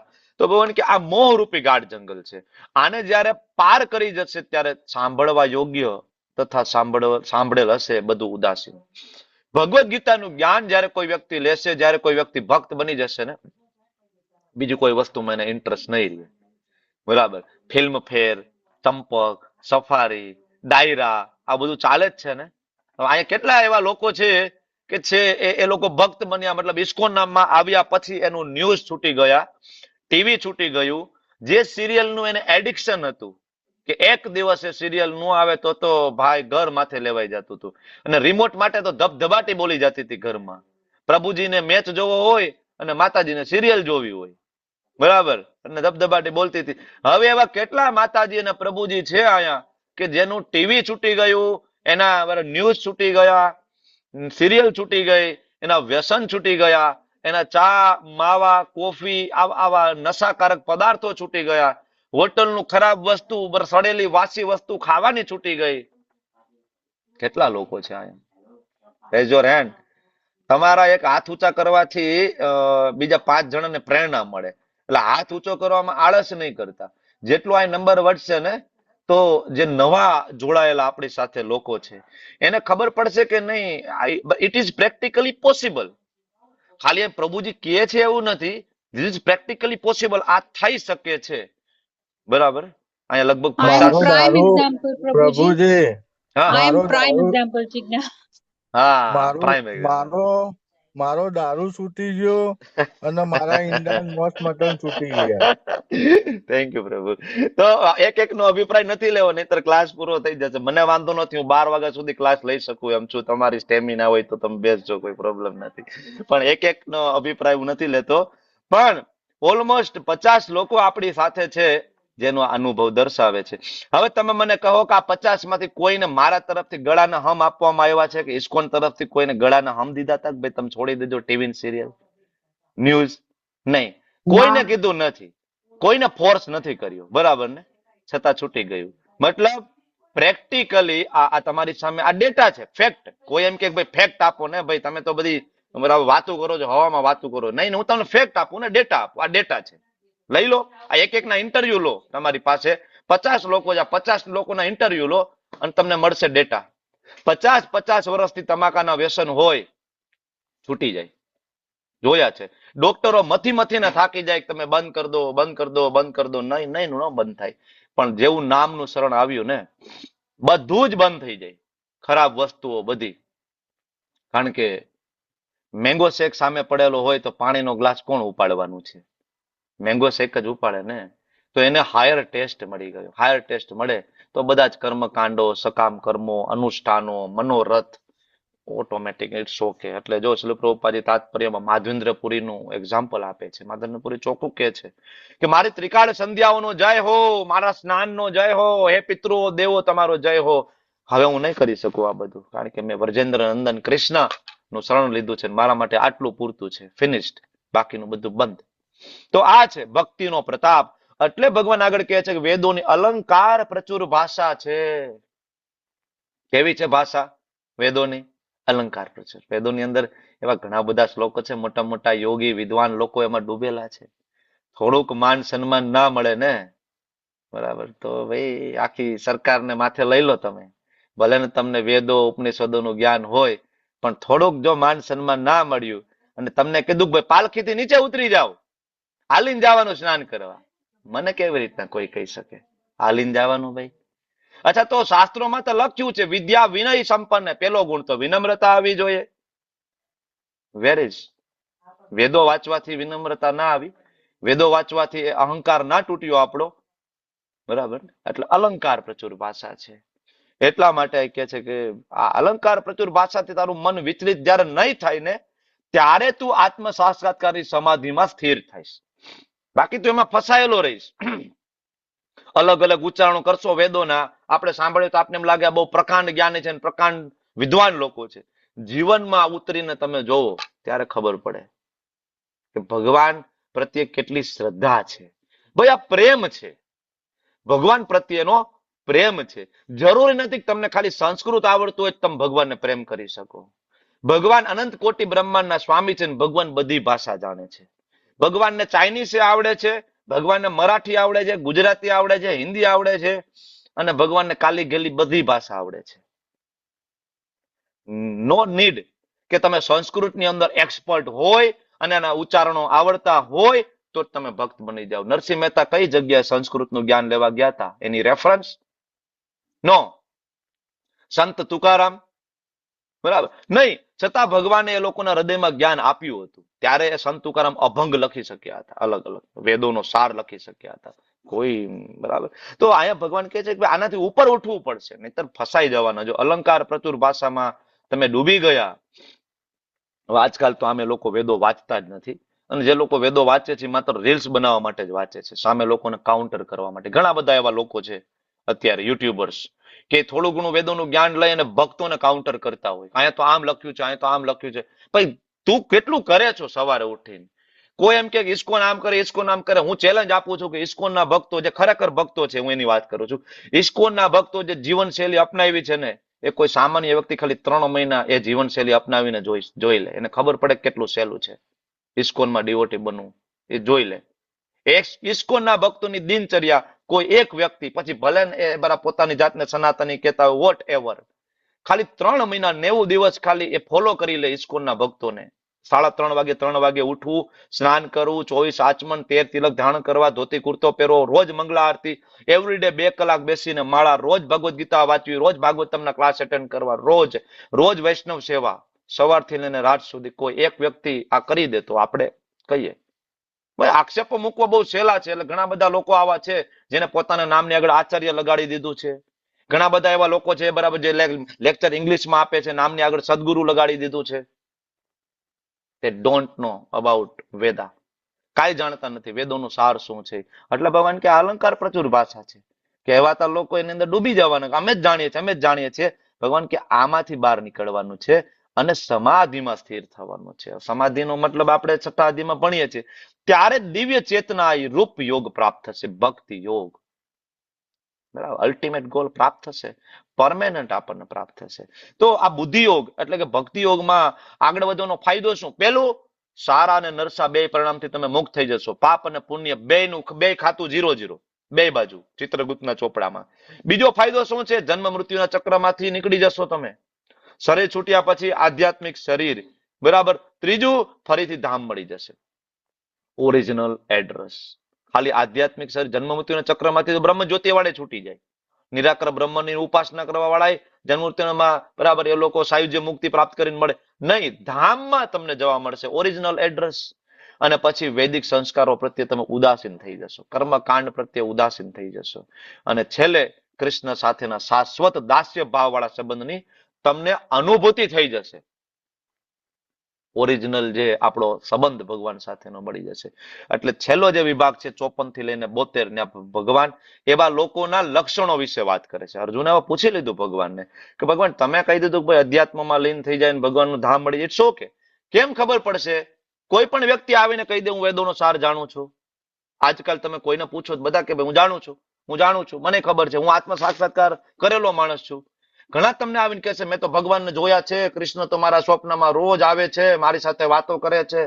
આવા લોકો મળશે તમને. કેમ ખબર પડશે કે ખરેખર એ વ્યક્તિને આત્મ સાક્ષાત્કાર થયો કે નથી થયો? એટલે જો અર્જુને પૂછી લીધું કે ભાઈ અધ્યાત્મમાં લીન હોય ભગવાન કેમ ઓળખી શકાય? આ વ્યક્તિના લક્ષણો કેવા, કેવી રીતના બોલે છે, કેવી ભાષા છે, કેવી રીતના બેસે છે, કેવી રીતના ચાલે છે? મારો અવાજ બરાબર આવે છે? એમ ઓડિબલ? હા પ્રભુજી. Thank you. તો અહીંયા અર્જુન જયારે પ્રશ્ન પૂછે છે કે કેવી રીતના બોલે છે, કેવી રીતના બોલે છે મતલબ શું? હિન્દીમાં બોલે છે, ચાઇનીઝમાં બોલે છે, ઇંગ્લિશમાં બોલે, એવો પ્રશ્ન જ પૂછતા અર્જુન. સમજવાની જરૂર છે કેવી રીતના બોલે છે એટલે શું, એની ભાષા કઈ છે? ભાઈ ગુજરાતી ભાષા બોલે છે, કેવી રીતના બેસે છે, કેવી રીતના ચાલે, ભાઈ બરાબર કેટવોક કરે છે? આવો પ્રશ્ન નથી અર્જુનનો. સમજવાની જરૂર છે કે કેવી રીતના બોલે છે, એની ભાષા શું છે, મતલબ જીવનમાં મુશ્કેલી આવે છે ને ત્યારે એની ભાષા શું છે. જો વ્યક્તિ જેન્ટલમેન છે ખબર ક્યારે પડે? જ્યારે ઝઘડો થાય ત્યારે. ઝઘડો થાય ત્યારે ખબર પડે ને કે વ્યક્તિ જેન્ટલમેન છે કે નહીં. આપણે બહુ ભગવદ્ ગીતા વાંચીએ ને બહુ આપણે એમ કે ભાઈ ના હું તો માળા કરું છું, જોબ કરું છું, પછી બજારમાં ગયા બરાબર કાર લઈને જાય છે, પાછળથી કોઈ બાઇક વાળાએ બરાબર આપણી ગાડી સાથે ભટકાડી દીધી, અને પછી દરવાજો ખોલીને તમે જે ડીલ કરો છો ને તમારું ભગવદ્ ગીતાનું જ્ઞાન, પછી મોઢામાંથી ભગવદ્ ગીતાના શ્લોકો નીકળે છે કે બીજા કોઈ શ્લોકો નીકળે છે. તો એ અર્જુન પૂછે છે કે ભાઈ તિલક કરીને તો બધા ફરી શકે, ધોતી કુર્તો એ બધા પહેરી લે, કેમ ઓળખવા કે આ વ્યક્તિ અધ્યાત્મમાં લીન છે કે નહીં? કેમ ખબર પડશે? તો ભગવાન અર્જુન પૂછે છે કે તમે કયો ભાઈ, કેવી રીતના એની ભાષા શું હશે? બેસવું એટલે શું? ચાલવું એટલે શું? કે ભાઈ ઇન્દ્રિયો સાથે કેવી રીતના ડીલ કરે છે. એટલે ભગવાન એને જવાબ આપે છે. લક્ષણો કેવા હોય, એની ભાષા કેવી હોય, કેવી રીતના બેસે છે, આપણી પરંપરાના ઉદાહરણો છે, એને જીવન જીવીને બતાવ્યું છે. જો લક્ષણોથી જ ખબર પડે ને, કોઈ વ્યક્તિ શ્રીમંત હોય, કોઈ વ્યક્તિ રોગી હોય, તમે કેમ ખબર પડશે તમને? શ્રીમંત હોય તો તમે ખબર પડી જાય ને, ભાઈ હાથમાં મોબાઈલ ફોન હોય, બરાબર, એપલ નો કયો લેટેસ્ટ આવ્યો છે, 12, 13, 14, બરાબર, ખબર નથી. તો એ હાથમાં મોબાઈલ હોય, ભાઈ હાથમાં બતાવતો ફરતો હોય, બરાબર, ખબર પડી જાય કે ભાઈ આ વ્યક્તિ રીચ છે. રોગી હોય તો ખબર પડી જાય કે ભાઈ આ વ્યક્તિ બીમાર છે, એના લક્ષણોથી ખબર પડે. તો એમ તમને ખબર પડી જવી જોઈએ કે હુ ઇઝ ધ ડિવોટી, કોણ છે ભાઈ પ્યોર ડિવોટી. ભગવાન કહે છે પાર્થ, મનુષ્ય જયારે મનમાં ઉદ્ભવતી ઇન્દ્રિય તૃપ્તિની સર્વ કામનાઓનો પરિત્યાગ કરી દે, મજાના વિષયો જયારે બંધ થાય ને, આ મજા કરી લઉં ભાઈ, પ્રભુજી આજ તો રવિવાર છે ભાઈ, આજે ક્લાસ એટેન્ડ નહીં થાય, કેમ? આજ ફરવા જવાનું છે. મજાના વિષયો જયારે બંધ થાય, બરાબર, ત્યારે ઇન્દ્રિય તૃપ્તિની કામનાઓ બંધ થાય અને ત્યારે એનું મન વિશુદ્ધ થઈ જાય અને એને આત્મામાં સંતોષ પ્રાપ્ત થાય. સંતોષ ગોતવા માટે રવિવારની જરૂર નથી. સંતોષ પ્રાપ્ત કરવા માટે, આનંદ પ્રાપ્ત કરવા માટે આબુ જવાની જરૂર નથી. આપણે જરૂર પડે, જે ભક્ત નથી એને. મારે, તમે બધાની વાત નથી કરતો, બરાબર. તો ભગવાન આ કહે છે કે આવો વ્યક્તિ અધ્યાત્મમાં સ્થિત હોય, એને સંતોષ અંદર જ પ્રાપ્ત થાય. કોઈ ચિંતા નથી પ્રહલાદ મહારાજને. તમે જો આ પિક્ચર જો, નાનું એવું બાળક બેઠું છે, બરાબર, કોઈ એવી વસ્તુઓ નથી કે જેને હેરાન કરવામાં બાકી રાખ્યું હોય એના પિતાને. છેલ્લે અગ્નિમાં પણ નાખી દે છે ને, છતાં પણ એ કમ્પ્લીટલી સ્થિત પ્રજ્ઞ. પ્રજ્ઞ એટલે બુદ્ધિ, જે બુદ્ધિ ભગવાનમાં લાગી જાય એવી બુદ્ધિમાં જે વ્યક્તિ સ્થિર થઈ જાય એને કહેવાય સ્થિત પ્રજ્ઞ. કમ્પ્લીટલી પ્રજ્ઞ એટલે જ્ઞાની પણ થાય. પ્રકૃષ્ટ રૂપેણ જ્ઞ, જ્ઞ એટલે જ્ઞાન, પ્રકૃષ્ટ રૂપેણ સંપૂર્ણ જે જ્ઞાની હોય એને કહેવાય પ્રજ્ઞ. અને એમાં જે સ્થિર થઈ જાય. તો વોટ ઇઝ ધ જ્ઞાન? જ્ઞાનની ડેફિનેશન 13મો અધ્યાય ખોલો. અર્જુને પ્રશ્ન પૂછ્યો હતો, જ્ઞાન એટલે શું, જ્ઞેય એટલે શું, પુરુષ એટલે શું, પ્રકૃતિ એટલે શું, ક્ષેત્ર એટલે શું, ક્ષેત્રજ્ઞ એટલે શું? તો આને સ્થિત પ્રજ્ઞ કહેવાય. પ્રભુપાદજી સ્થિત પ્રજ્ઞ, જીવનમાં કોઈ પણ મુશ્કેલી આવી, બરાબર ને. તો આગળ ભગવાન કહે છે ત્રિવિધ તાપ. કયા ત્રિવિધ તાપ છે? આધ્યાત્મિક, આધિ ભૌતિક અને આધિ દૈવિક. આ ત્રણ મુશ્કેલીઓ આવશે. આધ્યાત્મિક એટલે શરીર અને મનથી હેરાનગતિ. આધિ દૈવિક એટલે નેચરલ કેલેમિટીઝ, ભૂકંપ, બરાબર, વોલ્કેનો, બરાબર, જ્વાળામુખી ફાટી જવો, સુનામી, આ બધી દેવીઓ છે. ઓનારત, દુષ્કાળ. અને આધિ ભૌતિક એટલે બીજા દ્વારા, મશીન દ્વારા, પશુ દ્વારા, એક્સિડન્ટ, આ બધું આધિ ભૌતિક. તો આ ત્રણ મુશ્કેલી જીવનમાં રહેશે, ત્રિવિધ સંતાપ રહેશે, પણ એમાં પણ મન જેનું વિચલિત ના થાય અને જે વ્યક્તિ સુખ પામીને રાજી ના થાય અને દુઃખ પામીને ડૂબી ના જાય, આસક્તિ, ભય ને ક્રોધથી જે મુક્ત છે, આવો વ્યક્તિને સ્થિર મન વાળો વ્યક્તિ કહેવાય. કેવી રીતના એ વ્યક્તિ બોલે છે? અહીંયા એના લક્ષણો આપ્યા છે. એ વ્યક્તિ ડિસ્ટર્બ ના થાય જીવનની ગમે એવી પરિસ્થિતિમાં. કેવી રીતના એ વ્યક્તિ બોલે છે? આગળ કહે છે મનુષ્ય આસક્તિ રહિત થઈ જાય, શુભ પામીને હરખાય નહીં અને અશુભ પામીને શોક ના કરે. શુભ હોય કે અશુભ હોય, મંગલા આરતીમાં જવાનું છે, સવારે મંગલા આરતીમાં જાય છે ને વચ્ચે બિલ્લીએ રસ્તો બરાબર રોક્યો છે, ભાઈ કાળી બિલ્લી છે, આ તો અશુભ થઈ ગયું, હવે મંગલા આરતી નહીં જવાનું. નો, શુભ હોય કે અશુભ હોય, મારે તો ઠાકોરજીની સેવા કરવા જવાનું, મતલબ જવાનું, ફિનિશ. તો આ શુભ પામીને હરખાય નહીં, અશુભ પામીને શોક ના કરે. પૂર્ણ જ્ઞાનમાં આ વ્યક્તિ જયારે દ્રઢ થઈ જાય ને, આ તો ડાબી આંખ ફરકે છે, આ તો ભાઈ દૂધ ઢોરાઈ ગયું, આજ માળા નહીં કરવાની, એવું આ તો ભાઈ બરાબર કે અશુભ થઈ ગયું છે. નહીં, શુભ હોય કે અશુભ હોય, દુઃખ હોય કે સુખ હોય, આપણે હરે કૃષ્ણ કરવાનું છે. કોઈ માથાકૂટ સતત ચાલતું રહેવાનું છે ભૌતિક જગતની અંદર. એટલે આવો ભક્ત શું કરે છે? ત્યારે ભગવાન ઉદાહરણ આપે છે. જો 58મા શ્લોકમાં કે કાચબો હોય ને, કાચબો, એને આજુબાજુમાં જયારે મુશ્કેલી લાગે ને તો એને ચારે પગ, પૂંછડી, માથું બધું અંદર કોચલામાં નાખી દે અંદર. ભક્તો આવા હોય છે. ભક્તોને જયારે લાગે કે જે કન્ડિશન અનફેવરેબલ છે ત્યારે ભક્તો એની ઇન્દ્રિયોને સંકેલી લે છે. ભક્તોને એમ લાગે કે મેરેજમાં જવું પડે એમ છે તો જાય, પછી ત્યાં ડીજે વાગે છે, ધાય ધાય ધાય ધાય ધાય. ભક્તને ખબર પડે આપણા કામનું નથી ભાઈ, ઇન્દ્રિયોને સંકોચી લો, ક્યાંથી બહાર નીકળી શકાય એમ છે, કયો બરાબર દરવાજો છે, મળી લીધું. સેકન્ડ થઈ ગયું, પછી ગરધણીને ખબર નથી આપણે ક્યાં રખડે છીએ, નીકળી જાય હરવેક થી બારે. હરે કૃષ્ણ કીર્તન હાલે જ ભાઈ, રવિવાર છે આજ સાંજે, કીર્તન ક્યાં ચાલુ છે, ત્યાં જતા રહીએ. બરાબર. હવે કીર્તનમાં નાચે ભક્તો, ખૂબ કીર્તન કરે, ન્યાયની ઇન્દ્રિયો ખુલી જાય. બરાબર. રિસેપ્શનમાં જાશે, 100 પ્રકારના મેનુ હશે, ભક્ત જોશે મારા ઠાકોરજીને નથી જમાડ્યા ને, ભોગ નથી લગાડ્યો, ઇન્દ્રિયો સંકોચી લેશે. નહીં નહીં, મારા ખાવા લાયક કાંઈ નથી, ભલે ન હોય, પિઝા હોય, બર્ગર હોય. શરૂઆતમાં મુશ્કેલ છે, ભક્તિમાં આવી ગયા, ક્લાસમાં આવી ગયા, પણ પ્રોબ્લેમ થાય લગ્નની સિઝનમાં. આ બધાનો અનુભવ છે જે અત્યારે ચાલી રહી છે. બહુ મુશ્કેલ છે. આફ્ટર ઇનિશિયેશન, દીક્ષા લીધા પછી પણ આ સમયની અંદર પણ ભક્તિને ટકાવી રાખવી બહુ મુશ્કેલ. વ્યવહાર સાચવવો પડે ભાઈ, જાવું પડે. અને ત્યાં જાઓ અને પછી તમે એના મેનુ જોવો, પછી એમ થાય કે ભાઈ કોઈ જોતું તો છે નહીં, પિઝાનું એક બટકું લઈ લાવ, હું વાંધો, પ્રભુજી ક્યાં છે આજુબાજુમાં. બરાબર ને? તો ભગવાનના ભક્તો છે ઇન્દ્રિયોને સંકોચી લે છે, વ્યવસ્થા કરી લે, પ્રસાદ ક્યાં મળે છે નહીં. બરાબર ને? તો આ શીખવાનું છે આપણે. અનફેવરેબલ કન્ડિશન હોય, ઇન્દ્રિયોને સંકેલી લો. ફેવરેબલ કન્ડિશન હોય, પ્રસાદ, યસ, કીર્તન, યસ, મ્યુઝિક, યસ, ભગવાનના મંદિરમાં જાય, સુંદર મ્યુઝિક વાગતું હોય, ભગવાનના ભક્તો. તો આ તાત્કાલિક થાય નહીં. ભગવાન એક્ઝામ્પલ આપે છે, આવી રીતના મારા ભક્તો બેસે છે. અર્જુને પૂછ્યું હતું ને, કેવી રીતના બેસે છે? સીટ, બેસવું એટલે ઇન્દ્રિયો સાથે કેવી રીતના ડીલ કરવી. એવું નહીં કે ભાઈ રોજ માળા કરીએ છીએ, ભાઈ લગ્નમાં જાય તો એક દી માળા ઘરે મૂકતા જાય, ન કરીએ શું ફેર પડે? નો, એક દિવસે મૃત્યુ આવી ગયું તો બરાબર ને? મૃત્યુ તો ડોરબેલ બગાડવા માટે રેડી તો છે, બહાર ઊભું છે. તો ડોન્ટ ટેક રિસ્ક. પણ આવું ક્યારે થાય? વાત તો કરીએ બહુ સરળ છે. જો હું પણ થિયરિકલ વાત કરું છું, હું પણ ઈ લેવલ ઉપર કે સ્થિત પ્રજ્ઞ લેવલ ઉપર હું નથી બેઠો. હું એટલા માટે વારંવાર આવીને કહું છું, હું તમને જયારે કહું છું ને, એકચ્યુઅલી એમાં હું છું કે તમે આમ કરો, તમે નહીં, તમે આમ કરો, મતલબ હું મારી જાતને કહું છું, ભાઈ રિસેપ્શનમાં નથી ખાવાનું, જીતેન્દ્રિય તારે.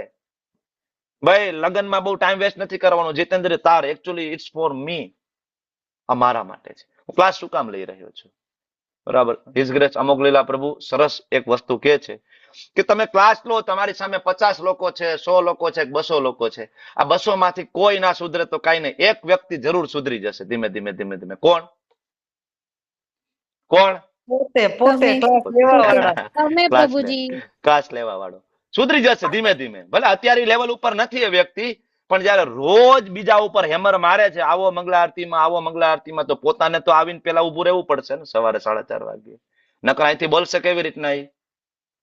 હું તમને કહી દઉં બહારનું નથી ખાવાનું, પછી તમે જોવા મને, લા પ્રભુજીત મેં જોયા હતા પાવભાજી રેકડી ઉભા હતા રાજકોટમાં. બરાબર ને? તો બીજા કોઈ સુધરે કે ના સુધરે, એક વ્યક્તિ જરૂર સુધરશે. કોણ? ક્લાસ લેવા વાળો. એટલા માટે લોકો પ્રચારમાં આગળ આવે, ક્લાસ લે. દેહધારી જીવને ઇન્દ્રિય ભોગ પરત્વે ભલે પ્રતિબંધિત કરવામાં આવે. ક્યારે આ વસ્તુ થાય? સરસ મજાનો શ્લોક છે, વિષયા વિનિવર્તન્તે નિરાહારસ્ય દેહિન રસો વર્જમ રસોપ્યસ્ય પરમ દષ્ટવા ન નિવર્તન્તે. જ્યાં સુધી હાયર ટેસ્ટ ના મળે ને, લોઅર ટેસ્ટ ના છૂટે. તમને પ્રસાદનો ટેસ્ટ નથી મળ્યો ને, તો રિસેપ્શનનો કચરો ખાવાનું આપને સારું લાગે. પ્રસાદનો જેને ટેસ્ટ મળી ગયો ને, ઓટોમેટિક લોઅર ટેસ્ટ છૂટે છે. એ અર્જુન, ઇન્દ્રિય બહુ પ્રબળ છે, વેગવાન છે. વશમાં રાખવાનો પ્રયત્ન કરવાનો. વિવેકયુક્ત મનુષ્ય હોય ને, મનને હરી લે, બળપૂર્વક તમને ખેંચી જાય. આ બહુ અઘરું છે, ઇન્દ્રિયોને કંટ્રોલ કરવું. વાત કરીએ એટલું સહેલું નથી. બધાની વચ્ચે જવું, લગ્ન પ્રસંગમાં જવું અને ન્યાય બધો કંટ્રોલ કરી લેવો, એટલું સહેલું નથી. બરાબર. ભગવાન કે બહુ અઘરું છે, બળપૂર્વક તમને હરી લેશે અને ખેંચી લેશે. વિદ્વાન ઋષિઓ, તત્વજ્ઞાની, વિશ્વામિત્ર જેવા વિશ્વામિત્ર મહાન ઋષિ, તત્વજ્ઞાની, પૂર્ણ યોગી, કઠોર તપસ્વી, જયારે મેનકા આવ્યા ને, ફિનિશ્ડ. એટલા મોટા યોગીઓ ઇન્દ્રિયો ઉપર કંટ્રોલ નથી કરી શક્યા. બરાબર. પણ હરિદાસ ઠાકુરે એના ઇન્દ્રિયો ઉપર કંટ્રોલ કર્યો હતો. એવું પણ નથી કે એક્ઝામ્પલ નથી, તો છે એક્ઝામ્પલ. ઇન્દ્રિયો ખૂબ જ પ્રબળ છે, પણ એને ભગવાનમાં લગાડીશું તો 100% અમરીશ મહારાજની જેમ, યમુનાચાર્યજીની જેમ આપણે ડીલ કરી શકીશું. જે મનુષ્ય સમગ્ર ઇન્દ્રિયોને સંપૂર્ણપણે નિયંત્રણમાં રાખીને ઇન્દ્રિય નિગ્રહ, ઇન્દ્રિય ઉપર કંટ્રોલ કરે છે, એની ચેતના મારામાં સ્થિર જો કરી દે, તો આને કહેવાય સ્થિત પ્રજ્ઞ. આગળ આવ્યું હતું ને, પ્રજ્ઞ, પ્રકૃષ્ટ રૂપેણ જ્ઞાન. કોને કહેવાય ભાઈ પ્રકૃષ્ટ રૂપેણ જ્ઞાન? જેનું ચિત્ત મારામાં હોય, જેનું ચિત્ત. તસ્ય પ્રજ્ઞા પ્રતિષ્ઠિતા. કોને તસ્ય? બરાબર. તો કે મત પર. મત પર, જે મારા ઉપર જે છે, મત એટલે કૃષ્ણ માટે વાત છે. તો ઇન્દ્રિય ઇઝીલી નહીં થાય કંટ્રોલમાં. આપણે ઇન્દ્રિય કંટ્રોલ કરવાનો પ્રયત્ન કરવો નથી. આપણે એના માટે ઇસ્કોનમાં નથી આવ્યા. ઇસ્કોનમાં તમે આવો, હરે કૃષ્ણ મહામંત્રનો જપ કરો. હું એમ કહું છું, તમને કાંઈ ના આવડે, કાંઈ ખબર ના પડે, તમારે કાંઈ છોડવું નથી. તમે જાઓ રિસેપ્શનમાં, ખાઓ પીવો, મજા કરો, ડીજેમાં નાચો, બધું કરો, નો પ્રોબ્લેમ. સવારે થોડોક માળા કરવા માટે ટાઈમ કાઢી નાખો, જપ કરવા માટેનો. એક દિવસ નામ છે, તમને બધું છોડાવી દેશે. તમને ખૂબ આનંદ આવશે. બરાબર, તાત્કાલિક નહીં થાય, પ્રોસેસ લાંબી છે.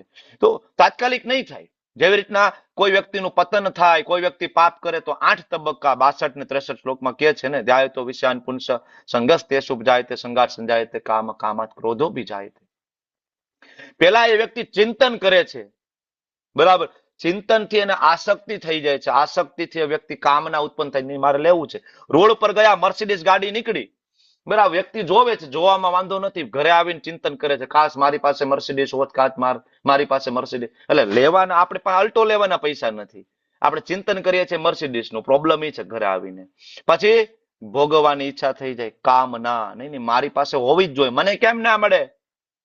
બરાબર, ચોર ઉકચ્ચા, બરાબર, ચોર ઉચ્ચકા લઈને ફરે છે, મારી પાસે કેમ ના હોય? ક્રોધ ઉત્પન્ન થાય છે, મારી પાસે કેમ નથી? મળી જાય તોય ક્રોધ ઉત્પન્ન થાય. મર્સિડીઝ નવી લીધી, બજારમાં ગયા, કોઈ પાછળ અડાડી દીધી બાઇક વાળાએ, તોય ક્રોધ. નથી મળી તો મને કેમ ના મળી? તોય ક્રોધ.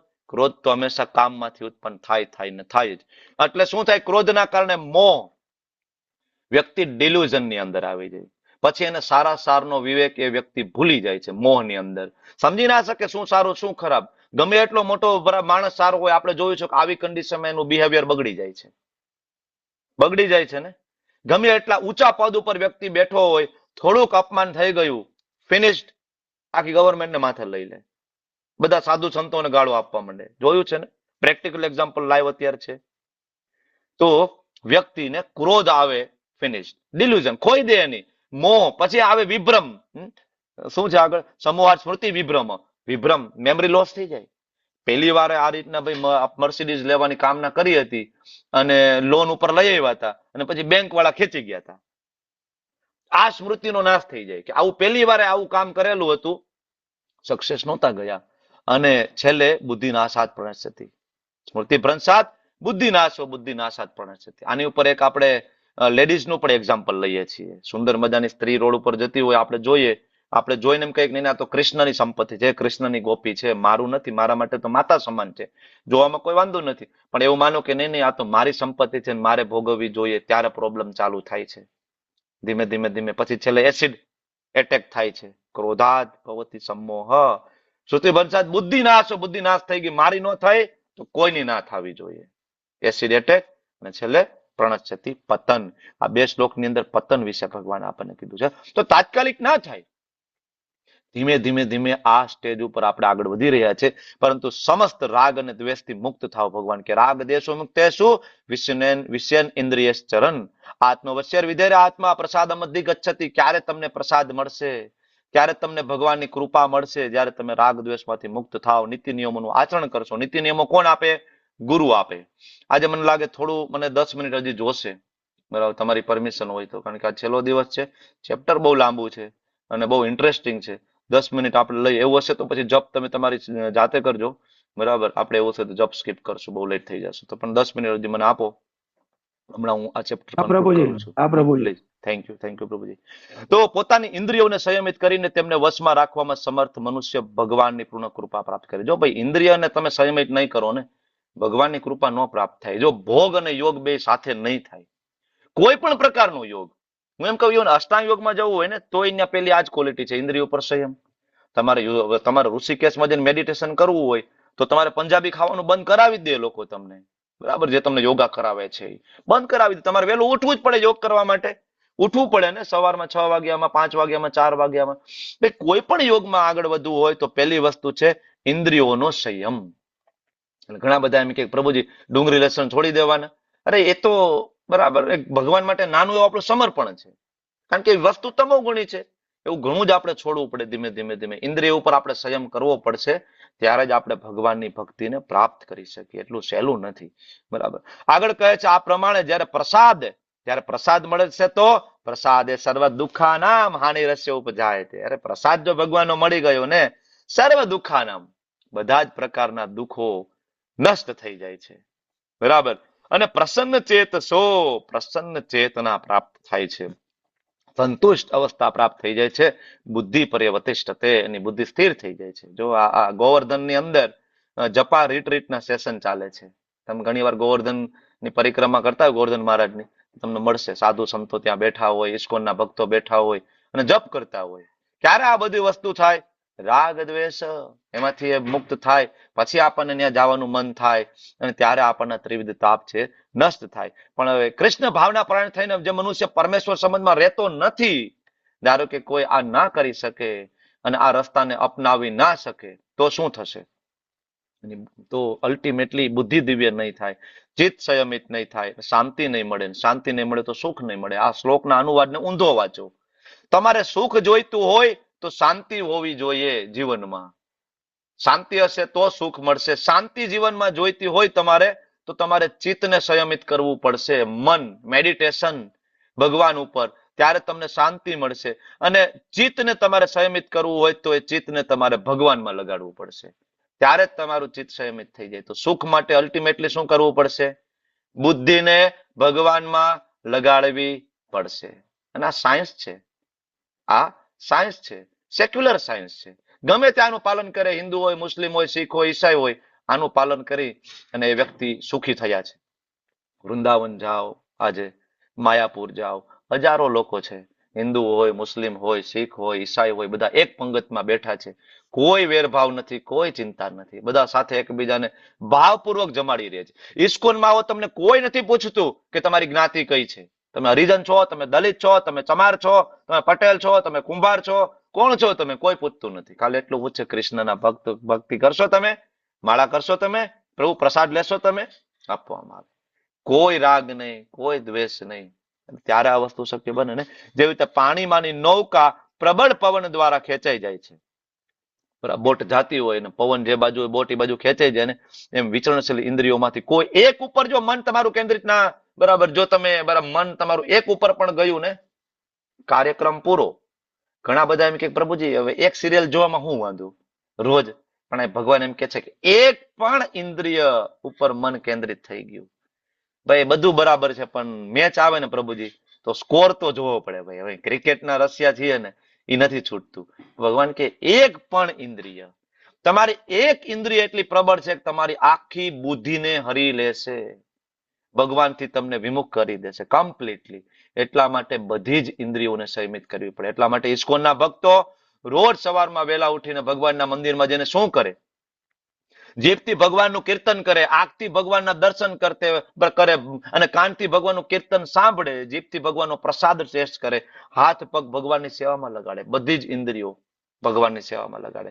કારણ કે ડોન્ટ ટેક રિસ્ક. એક પણ ઇન્દ્રિય છે આપણો કાર્યક્રમ પૂરો કરી દેશે. તેથી મહાબાહુ, જે મનુષ્યની ઇન્દ્રિયો તેના વિષયોમાંથી સંયમિત થયેલી હોય, એની બુદ્ધિ સ્થિર થાય છે. તો કોઈ એમ કે હું ભોગે કરું ને હું યોગે કરું, બે વસ્તુ સાથે થવાની નથી. તમને એવું લાગે કે હું ભક્તિ કરી લઉં અને હું સાથે સાથે ભોગે કરી લઉં, નહીં ભેગું થાય ભાઈ. તમને એમ થાય કે હું વર્ષમાં એકવાર આબુ જાઉં ને એકવાર ગોવાઈ જાઉં ને એકવાર વર્ષમાં વૃંદાવને જઈ આવીશ, નહીં ભેગું થાય ભાઈ. ભોગ અને યોગ બંને સાથે શક્ય નથી, નથી અને નથી. કારણ કે બુદ્ધિ કોઈ દિવસ ભગવાનમાં સ્થિર નહીં થાય.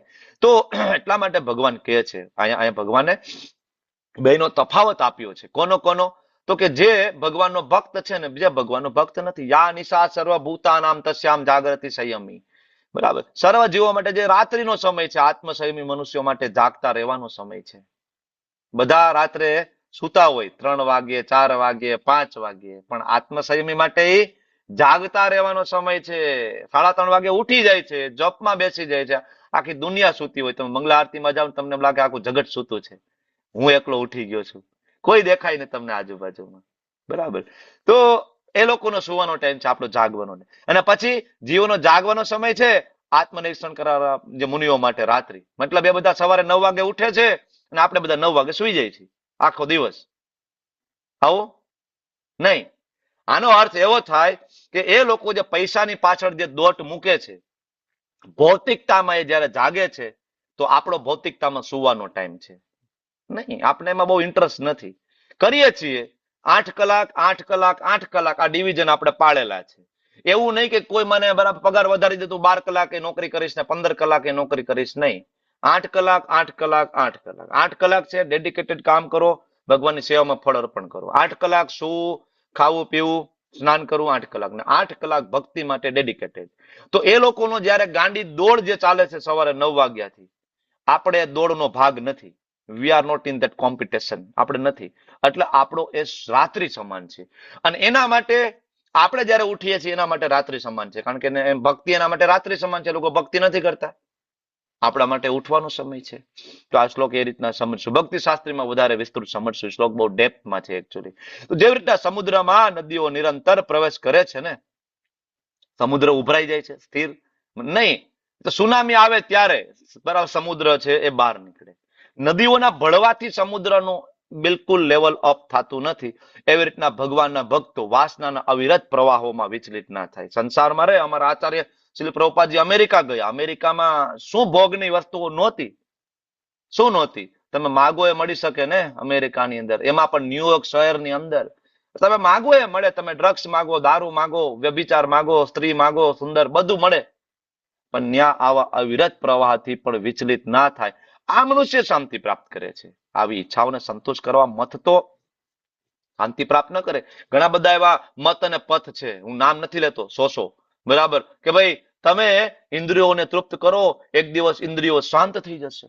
તમને જે ભોગવવાની ઈચ્છા થતી હોય એ તમે ભોગવો અને એક દિવસ ઇન્દ્રિયો શાંત થઈ જશે. ભગવદ્ ગીતામાં ભગવાને ક્યારે આવું નથી કીધું કે ઇન્દ્રિયોને ભોગના વિષયો આપી દો, એક દિવસ ઇન્દ્રિય શાંત થઈ જાય.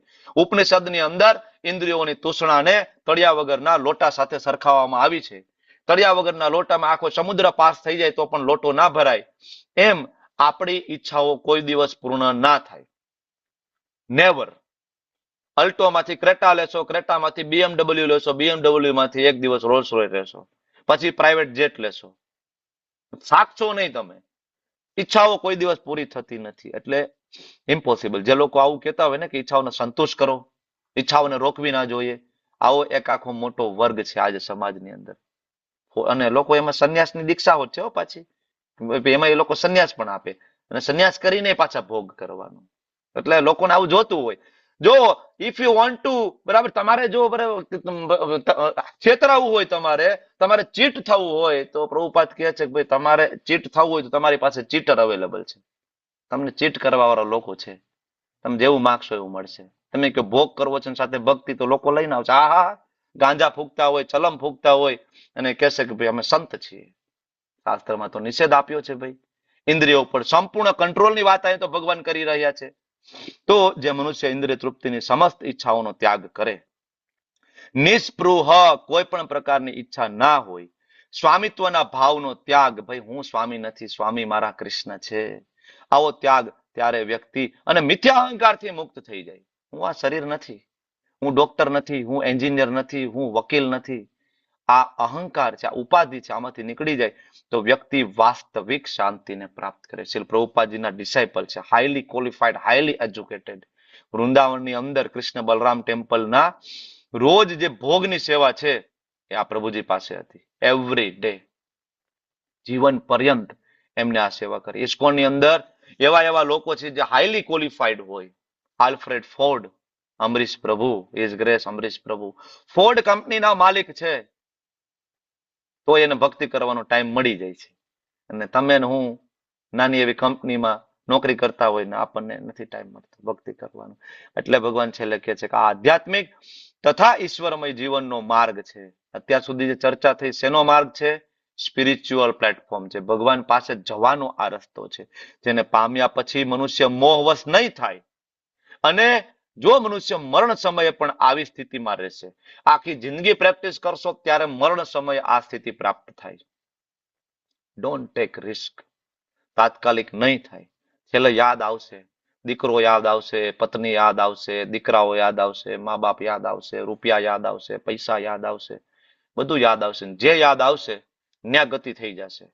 તો આખી જિંદગી જયારે પ્રેક્ટિસ કરવામાં આવશે તો મરણ સમયે પણ એ જ અવસ્થા પ્રાપ્ત થશે. કઈ? અત્યાર સુધી જે ચર્ચા કરીએ, ભગવાનમાં બુદ્ધિ લગાડી એ. અને તો શું થશે? બ્રહ્મ નિર્વાણ મૃચ્છતિ, ભગવાનનું ધામમાં એન્ટ્રી મળશે આખી જિંદગી. એટલા માટે જો ઇસ્કોનના ભક્તો, આખા જગતમાં મેં આવી કોઈ પ્રાર્થના નથી સાંભળી, ઇવન બીજા કોઈ પણ મત પત સંપ્રદાયમાં આવી મેં પ્રાર્થના નથી સાંભળી. ઇસ્કોનના ભક્તો રોજ સવારમાં ભગવાનની સામે ઉભા રહીને 5 વાગે બોલે. રોજ સવારે શું કે? ન ધનમ ન જનમ ન સુંદરીમ કવિતા વા જગદીશ કામયે મમ જન્મની જન્મની ઈશ્વરે ભવતા બીજી ગમે એટલી સ્તુતિ લઈ લો, ગમે એટલી પ્રાર્થના લઈ લો, એની અંદર મનોરથ આવશે. જન્મ દેહી ધનમ દેહી દેહી દેહી દેહી દેહી, હે માતાજી આ આપજો, હે માતાજી આ આપજો, આપજો આપજો આપજો આપજો. પણ અહીંયા ન ધનમ, ભગવાનનો ભક્ત ભગવાનને કહે છે પ્રભુ ધન નથી જોઈતું. ભગવાન કે શું વાત કરો છો, આખું જગત એની પાછળ ગાંડું છે, ધન નથી જોઈતું? નહીં. અચ્છા તો ફોલોવર્સ જોઈ છે? આજકાલ તો લોકો ગાંડા છે. ફેસબુક ની અંદર, ઇન્સ્ટાગ્રામ ની અંદર એક પોસ્ટ મૂકીને દર કલાકે જોવે કેટલાય લાઈક કર્યું ભાઈ, કેટલા મારા ફોલોવર્સ થયા. ભગવાન કે ફોલોવર્સ ન જન્મ, નો ફોલોવર્સ પ્રભુ, ફોલોવર્સ નથી જોઈતા. અચ્છા તો સુંદર સ્ત્રી, સુંદર પુરુષ? અરે લોકો ગાંડા છે આની પાછળ. સુંદર સ્ત્રી, સુંદર પુરુષ, અપ્સરા જેવી. ઇસ્કોનના ભક્તો કે ન સુંદરીમ. ભગવાન નો નો નો, આઈ ડોન્ટ વોન્ટ ન સુંદરીમ. અચ્છા તો મોક્ષ, મોક્ષ તો જોઈએ છે ને. આ બધા ઋષિમુનિઓ હિમાલયમાં બેઠા છે મોક્ષ પ્રાપ્ત કરવા માટે, મોક્ષ જોઈએ છે. મને આ શરીર નથી જોઈતું, મોક્ષ. ભગવાનનો ભક્ત સવારમાં ઉઠીને ભગવાનની સામે કહી દે છે મમ જન્મની જન્મની, જન્મ ઉપર જન્મ આપો. મોક્ષ પણ નથી જોઈતો, ત્યારે ભગવાન કહે છે તો જોઈએ શું ભાઈ તારે? જોઈએ શું? ભક્તાદ ભક્તિર અહેતુકી તોય, તમારી અહેતુકી ભક્તિ આપો, બીજું કાંઈ નથી જોઈતું. આજ તો સાર છે. બીજો અધ્યાયના બીજા અધ્યાયમાં બધું જ આવી ગયું. તમે માર્ક કર્યું હશે, બીજા અધ્યાયની અંદર ટોટલ આપણી જીવન શૈલીને દર્શાવે છે કે ભક્ત કેવો હોવો જોઈએ, ભક્તનું જીવન કેવું હોવું જોઈએ, કામ કેવી રીતના કરવાનું, ઇન્દ્રિયોને ક્યાં લગાડવું, બધું જ. એટલે આ અધ્યાયનું નામ ગીતાનું સાર છે. છેલ્લે ભગવાન કહી દે છે આવી રીતના કોઈ મારા ધામમાં આવી જાય, ફિનિશ્ડ. ભગવાન કહેતા જ નથી કે તમે ભોગમાં ડૂબીને અહીંયા રહ્યો. ઘણા બધા કહેવતા ગુરુ સાધુ, બરાબર, તમે મારી પાસે આવો તો તમારી તિજોરીમાં કેમ પૈસા વધે, આવા મંત્રો આપી રહ્યા છે ઘણા બધા. બરાબર, કે થોડું ધંધામાં મુશ્કેલી થઈ તો અમે અમારા ગુરુ પાસે જાય એટલે ગુરુ અમને કહેશે ધંધામાંથી કેમ બહાર નીકળી જાવ. ગુરુ એના માટે નથી. તમારી દુકાન હાલે ને તમારે 1 મકાન હતા ને 5 મકાન થઈ ગયા, 2 દુકાનમાંથી 5 દુકાન થઈ ગઈ. ગુરુ એના માટે નથી. તમે સમજો, ગુરુ એટલે તમને આ જગતમાંથી ભગવત ધામ ટ્રાન્સફર કરી દે. ઇઝ ગુરુ. ગુરુ થોડો કોઈ બિઝનેસમેન છે. બરાબર. તો આ જ્યાં સુધી આપણે નહીં સમજીએ તો આપણે ફસાયેલા રહીશું. આ બધી અલંકારિક ભાષાઓ છે, બહુ મજા આવે એકચ્યુઅલી, મોજ કરવાના વિષયો મળે, ડૂબી જાય આપણે. છેલ્લે ખરેખર ડૂબી જાય નીચે. વાંછાકલ્પતરુભ્યશ્ચ કૃપા સિંધુભ્યો પતિતાનાં પાવનેભ્યો વૈષ્ણવેભ્યો નમો નમઃ. અનંત અનંત કોટી વૈષ્ણવ કી જય. શ્રી પ્રભુપાદ કી જય. હરે કૃષ્ણ કૃષ્ણ કૃષ્ણ હરે હરે, હરે રામ રામ રામ હરે હરે.